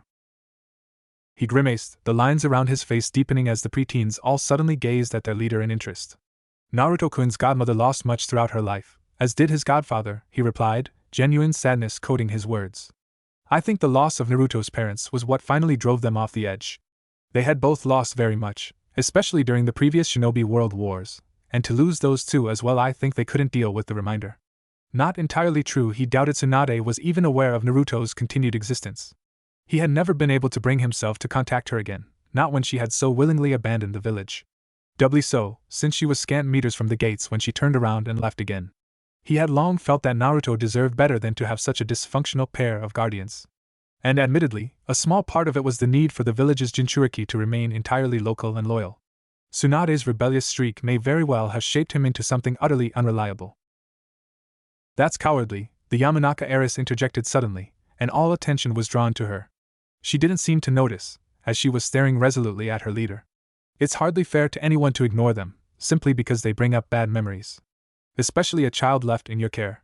The blonde was steadily growing more heated in her arguing, and Hiruzen was almost willing to say he already had her. Now for the others. Indeed it is, he agreed easily, although it was understandable, too. All of his students had lost most of their close family and friends. He often wondered, actually, what would have happened if he or someone else had better filled the void in Orochimaru's life, after the loss of his parents. But regardless, it is how it is. What I need to speak to you all about is something slightly different. At the raised hand of Naresh Shikamaru, Sarutobi nodded slightly, already having an idea as to what the boy would ask. Hokage-sama, you mentioned that Naruto was influenced? He inquired, and the eyes of the other genin widened, realizing the vital information that they had missed. Well, Bar-Shibi-san. The Sandaime suspected that the boy simply hadn't gotten around to mentioning it yet. Hiruzen nodded, humming softly before forming a hand seal. Beside him, a Kage Bunshin materialized. Immediately, Hiruzen removed a scroll from his robes. What is this? He asked simply, and knew even without checking that the first hand to rise belonged to the Haruno girl. Yes, Sakura-chan? That's a scroll, Hokage-sama, she said, gesturing at the object. In general, they're used as simple storage devices, but skilled Fuinjutsu users are capable of using them for other things, such as sealing chakra or placing summoning matrices on them. That's correct, Sakura-chan, he responded, directing the Bunshin to begin the demonstration. Both stepping to the side a little, the Bunshin unleashed a Katon, Carrier Endin, Fire Release, Fire Dragon Bullet, at the original. Ignoring the gasps of the genin at the high-level technique, Sarutobi opened the scroll and made a single hand seal. The attack was absorbed into the readily prepared scroll neatly, entirely vanishing just as the Bunshin dispersed. Walking back over to the genin, he held up the scroll, making sure to allow them to see the sealing matrix placed on its surface. And now? He questioned simply, eyes scanning the amassed preteens, gauging their reactions. A scroll with a Katon ninjutsu sealed inside of it, Hokage-sama, the Aburame boy replied. Hiruzen almost frowned, but instead settled for raising an eyebrow. And does that make it any less of a scroll, Shino-kun? The Sandaime questioned. Of course not, Hokage-sama, Shino replied, nodding his head in capitulation. Why? Because being a scroll is inherent to its nature, and cannot be changed, regardless of the strength of that contained within. Hiruzen grinned triumphantly internally, of course. Although, the Aburame added, seemingly contemplative for a fleeting moment. It does increase the scroll's potential for battle, but besides that, it changes nothing. Hiruzen frowned as he prepared to drop his next bombshell, considering again his gamble. Well, nothing ventured, nothing gained. What he trailed off, meeting eyes with all of the next generation present, if the same could be said of people. Tsunade shivered slightly as she crossed the threshold into Konohagakure, violently repressing the disgust and anger that rose to the boil inside her. This place may not be her home anymore, but it was the home of her godson, and her deceased family, so she would deal with it. Things were different in Konoha. The layout had changed likely due to the damage dealt by the Kyuubi during its attack, but overall, the village was recognizable as the place she had fled 21 years prior. The place her grandfather had built, granduncle had protected, sensei served, parents had valued over their own lives, brother had hoped for, and lover had died for. The place that several of her loved ones' grandmother, mother, cousin themselves had died in. Tsunade shivered again. Jiraiya lifted an arm to rub her back consolingly, but she shrugged off the contact with a glare and a chakra-enhanced flick that had the Toad Sage wincing. He shrugged it off quickly though, grinning. Come on, we better get to Sensei's office. To see our godson, he exclaimed. Tsunade clamped a hand over the fool's mouth. Quiet, Yubaka, she hissed. Are you trying to paint a target on his back? So far, they had passed mostly unnoticed, likely due to the ANBU squad behind them casting a potent genjutsu around them, but Tsunade wasn't going to take any chances. She'd been fully briefed on everything that had happened to Naruto, and she was eager to get to the hospital to see to him. Behind her, Shizen buzzed with anticipation. Although the girl hadn't spent too long with Tsunade and Kushina before the former departed Konoha, she still remembered the Uzumaki woman fondly. Seeing Kushina's son was something she had always wanted to do. Regardless, Shizen would be required to wait outside the office as Sarutobi sealed it off with powerful Fuinjutsu. A few moments later found the two Sannin opening the door to the Sandame's office, once called. Jiraiya had tried to enter via the window, but Tsunade had leapt in his way and drop-kicked him back down to the street. He changed tack pretty quickly. Before them, behind the desk placed in the large, circular office rebuilt in some places, by the looks of things, since massive amounts of damage had been dealt to the building by the QB when it attacked the village, sat the Sandame, old hat and all. Looking up at the two of them, he smiled. Tsunadeheim. It is good to see you again, he said. He looked old. Impossibly so. Her grandmother, aged significantly after sealing the QB within herself, could have passed as only a few years older than the man before her looked. The years had not been kind to the shinobi no kami, god of shinobi. But she could still feel it. The strength of his chakra, the formidable gleam in his eyes, even if they were both watered down and less prominent than they were last she saw him, over 2 decades prior. He seemed tired, but she could also see the anger that always burned within him, as it did all of their team, a bitter, all-encompassing anger at the cruelty of reality. It was better repressed than last time she saw him, however it seemed age had mellowed him. She nodded once, only just on the right side of Kurt. As good as it was to see him, she wouldn't become emotionally involved. He was Hokage, he was destined to die a fool's death, eventually. Sensei. The two stared at each other for a time, in a battle of wills often held in their better years, and in better circumstances. Jiraiya interjected, how is he? No improvement? The Sandame sighed, and seemed to age even more, as if that were possible. No change, although I have taken it upon myself to begin arranging things for when he awakens. Flashback 2.5 weeks previously. Nara Shikamaru had always been intelligent. He didn't particularly care for it, he preferred doing nothing, really, and overthinking things was definitely something, but he could draw connections and conclusions with a speed his teammates and comrades would likely never match. What if the same could be said of people? What did the Sandame mean by that? Shino's observations had been spot on. Sealing something, especially a powerful katan ninjutsu, within a scroll would increase the combat capability of said scroll, but wouldn't change the overall nature of the scroll. So, to make the same be true of people would mean sealing things inside of people. Is that what the Sandame is saying? Is such a thing possible? Of course, to an extent they already knew. They had been told, in the past, of how experienced Fuinjutsu masters could place seals on skin, although only for simple things like storage. But the Sandame, the shinobi no kami, the professor, would surely know that they had already learned this. So where did that leave them? If it's not sealing jutsu into a person, then what? And for some reason, Shikamaru had a suspicion that the answer had something to do with Uzumaki Naruto. Haruno Sakura had always been bright. Maybe not as much as Shikamaru, Shino or Sasuke-kun, but she was intelligent. So she understood what the Hokage was saying. Sealing something within people, sealing something within unbidden. Memories of the incident at the bridge came to mind. Of that horrible chakra her teammate exuded, and the way his chakra seemed to be in flux, his coils expanding constantly. Could a seal do that? Did somebody seal something into Naruto? And that thought made her think. If so, when did the sealing happen? Why? And did it have something to do with how everyone treated him? Her mother had been rather indifferent towards Naruto, but her father had been, well, not so much hostile as simply not friendly. And not only her own parents, Sakura had seen other people around the village mistreating Naruto. Despite how he always seemed to be happy, Sakura had seen some of those times when he was truly, deeply sad. She had forgotten, or rather, allowed herself to forget that Naruto had endured so much on the side when they were kids. An indescribable guilt struck her, twining itself around the imagined visage of her comatose teammate. Sure, Naruto had his moments of stupidity, and the way he harassed her was annoying, but she would not wish the way people treated him upon anyone, least of all someone as eternally cheerful as Naruto. Even over the almost week since the mission to Nami no Kuni, Land of Waves, Sakura had felt the void in her team created by Naruto's absence. It was like missing a limb. They were missing a limb, and it had felt so very, very strange. Again, as it often did of late, Sakura was reminded of the incident on the bridge. The horror of seeing the slumped, bloodied forms of her teammates. No! No more! Kakashi-sensei has been training us in chakra control, physical strength, and our fundamental techniques. I won't fail Naruto, I won't fail either of them again. Inspired by her newfound drive, Sakura nodded once to herself. Regardless, she had some questions in the meantime. Is this related to that weird chakra Naruto had on the bridge, Hokage-sama? Sakura asked, not even noticing how Shikamaru's head snapped to look at her. Hiruzen knew one of them would figure it out. Naruto's role as Jinchuriki was hidden so poorly as it was. It was somewhat of a miracle that they hadn't realized it long ago. What he didn't expect was that it would be the Haruno girl to drop the final clue to the puzzle for the young Nara. Those two could very well become a powerful team themselves, if they learned to work together. But that is the intention of this, isn't it? These are the new generation, they must be ready for the burdens that shall fall upon their shoulders. Chakra? The Nara heir questioned, flitting his intense gaze between Hiruzen and the young Pinkette. Naruto has a weird variant of chakra?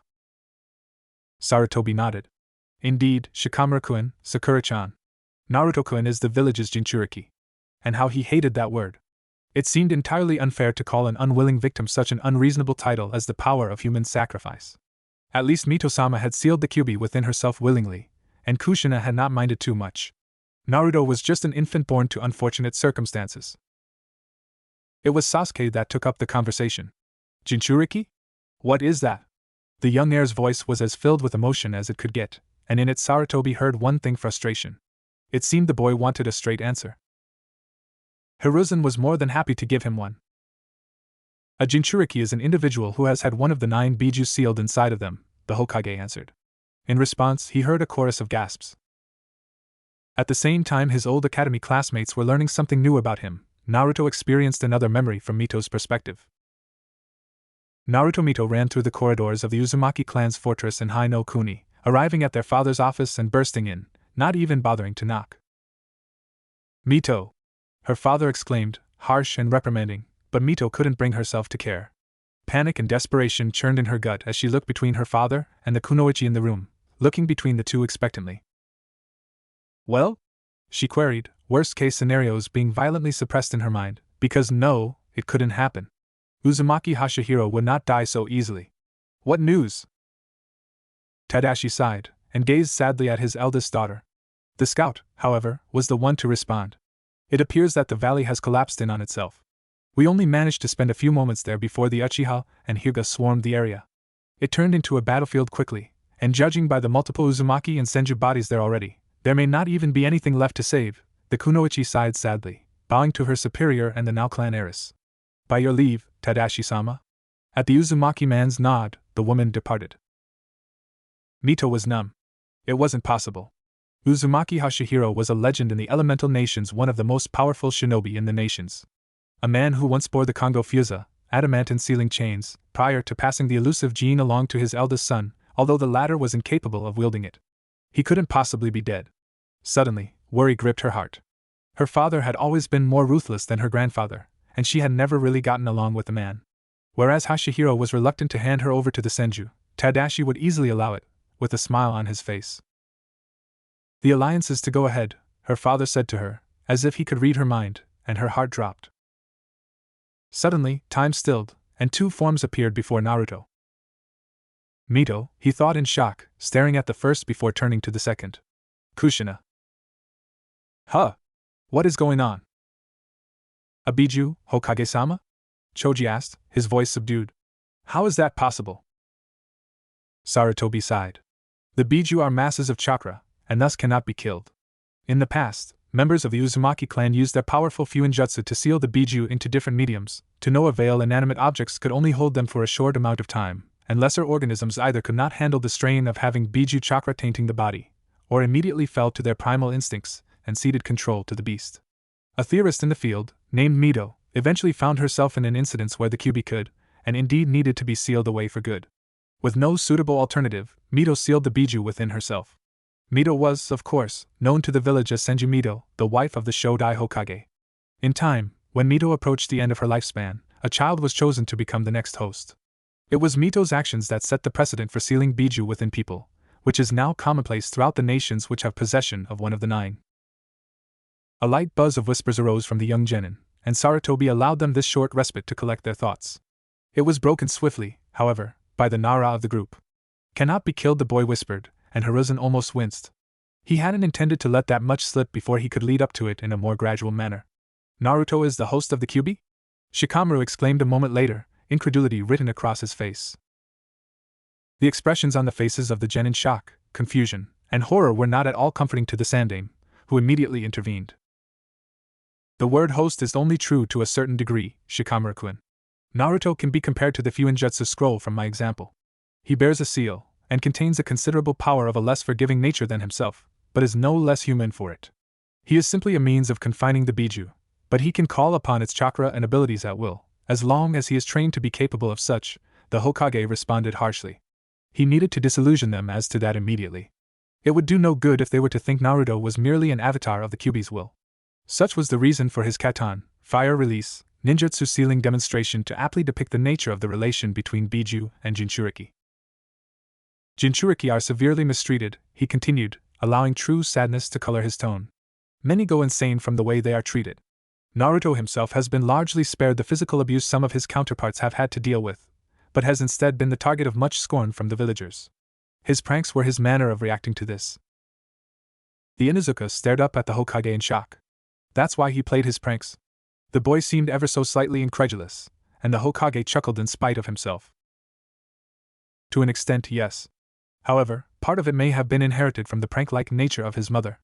I do remember her once having her teammate, Aburame Shibi, enlist the help of several hundred fleas and set them down on the Inuzuka compound like a plague. Several of the genin laughed outright at the thought, and Kiba himself paled slightly.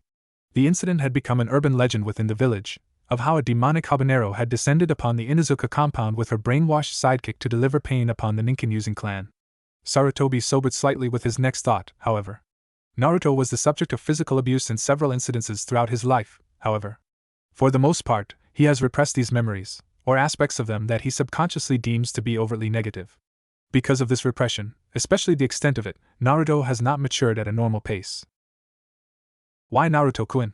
The Hyuga girl queried quietly, sadly, and the Sandame let loose another great sigh of air. This is turning into a habit. A great many reasons, Hinata-chan, not all of which I am at liberty to discuss with you. Primarily, it was because Naruto's mother was the host before him, and lost her life on the day of Naruto's birth. It was this event that triggered the Kyuubi attack. A minor fabrication, but he felt no need to share the fact that it was Naruto's birth which caused the Kyuubi attack at this time. It would do no help to anyone. Furthermore, a Biju can only be sealed within a young child, or a descendant of a clan with a particular affinity for that Biju, the latter of which is in and of itself uncommon. Only the developing chakra coils of a child can hope to adapt to and hold the strength of a Biju. Mito's case was unique, both in that she possessed an incredible life force, and she managed to use a theoretical Iryo ninjutsu to accelerate her healing factor, at a cost of significantly shortening her lifespan. I am told that, by the time the damage was undone to Mito-sama's body, she had aged over a decade. Shikamaru hummed in thought, frowning. So, Naruto had an affinity for the Kyuubi, since his mother was its host before him? In response, the Sandame nodded. Hokage-sama Sakura suddenly interjected, frowning. Did you say Uzumaki clan? The Sandame blinked. He thought they'd missed that. Sasuke wasn't entirely sure what to think. Naruto was the host of a Biju. A Biju! To have all that power at your fingertips. He shook himself slightly. It changed little. Naruto was related to him by blood. They were kindred, and Sasuke would do well to remember that. He had spent hours scouring the Uchiha clan's records, trying to find who Naruto's family were, and he still had no idea. Why had Naruto not been taken in by the Uchiha? He was an orphan, after all. Why was he not taken in by his family?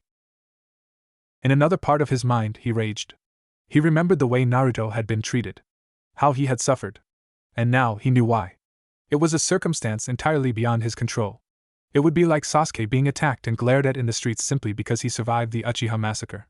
It made absolutely no sense, and it was needlessly cruel. It sounded like something that man would do. Sasuke growled lowly, almost imperceptibly. Worse still, they had kept Sasuke from the last of his kindred, his family. They had purposefully kept two lonely orphans away from each other, ignorant of how closely related their suffering was. How dare they? Did you say Uzumaki clan? Sasuke blinked. What? That made a lot of sense, actually. If Naruto was also descended from another clan, then it stood to reason that he would never have been recorded amongst the clan's population registers. It also meant that his ancestor had likely been disowned, meaning that they too would not appear on the population register, except for in passing. But that was also a foot in the door for Sasuke. There was also a register of banished clan members dating back for the last century. For the most part, it was a fairly barren list, but there were two glaring exceptions: Uchiha Yusu, Sasuke's own great-aunt who was disowned posthumously, and of course Uchiha Madara himself, among a select few others. Sasuke had taken great pleasure in etching that man's name into the list, written in the younger's own blood. A fate for a traitor, sealed and sworn in the blood of an avenger. But not enough, no, never enough. Even when his head decorated Sasuke's home, it could not be enough. But Sasuke was wandering off on a tangent. The Sandaime responded.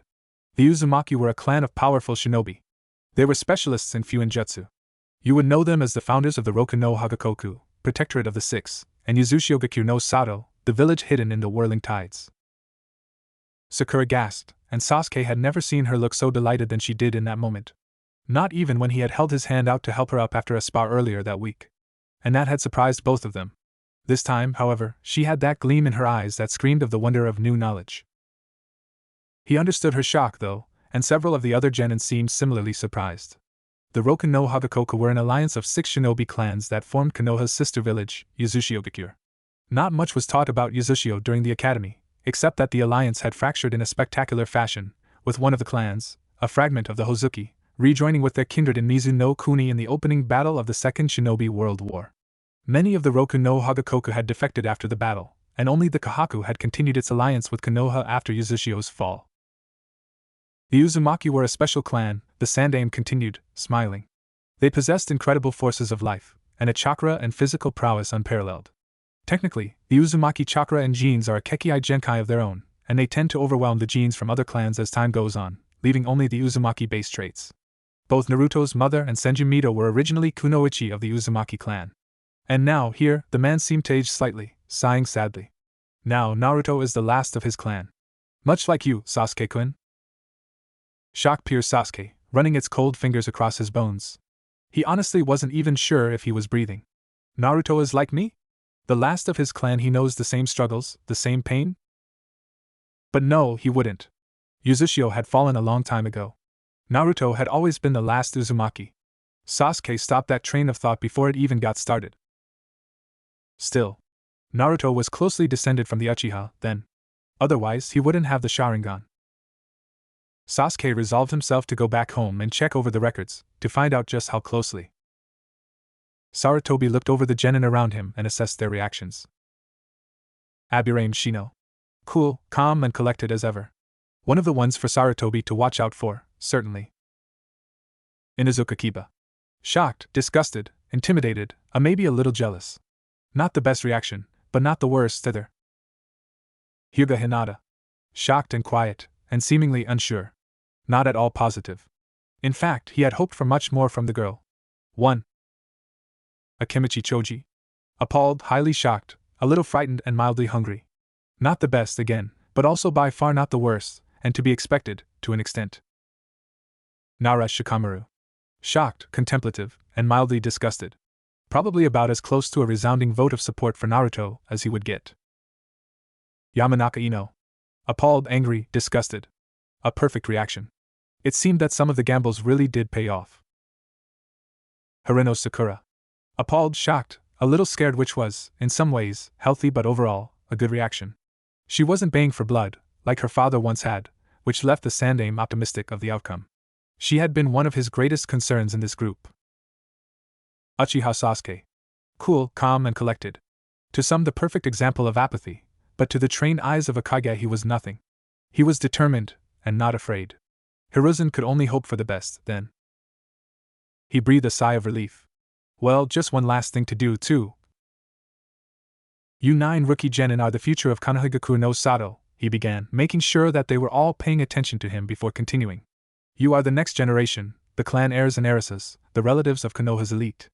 The influential, and the ones with the greatest potential. It is up to you, now, to lay claim to the torch that keeps the will of fire burning. To work in tandem to defend your homes and families against those who would seek to take them from you. He took a moment to internally wince at his choice of words, seeing Sasuke's face wipe itself entirely void of emotion. It is your bonds with those beside you that will bring you through the darkness that shinobi life will hold for you, and on to greener pastures.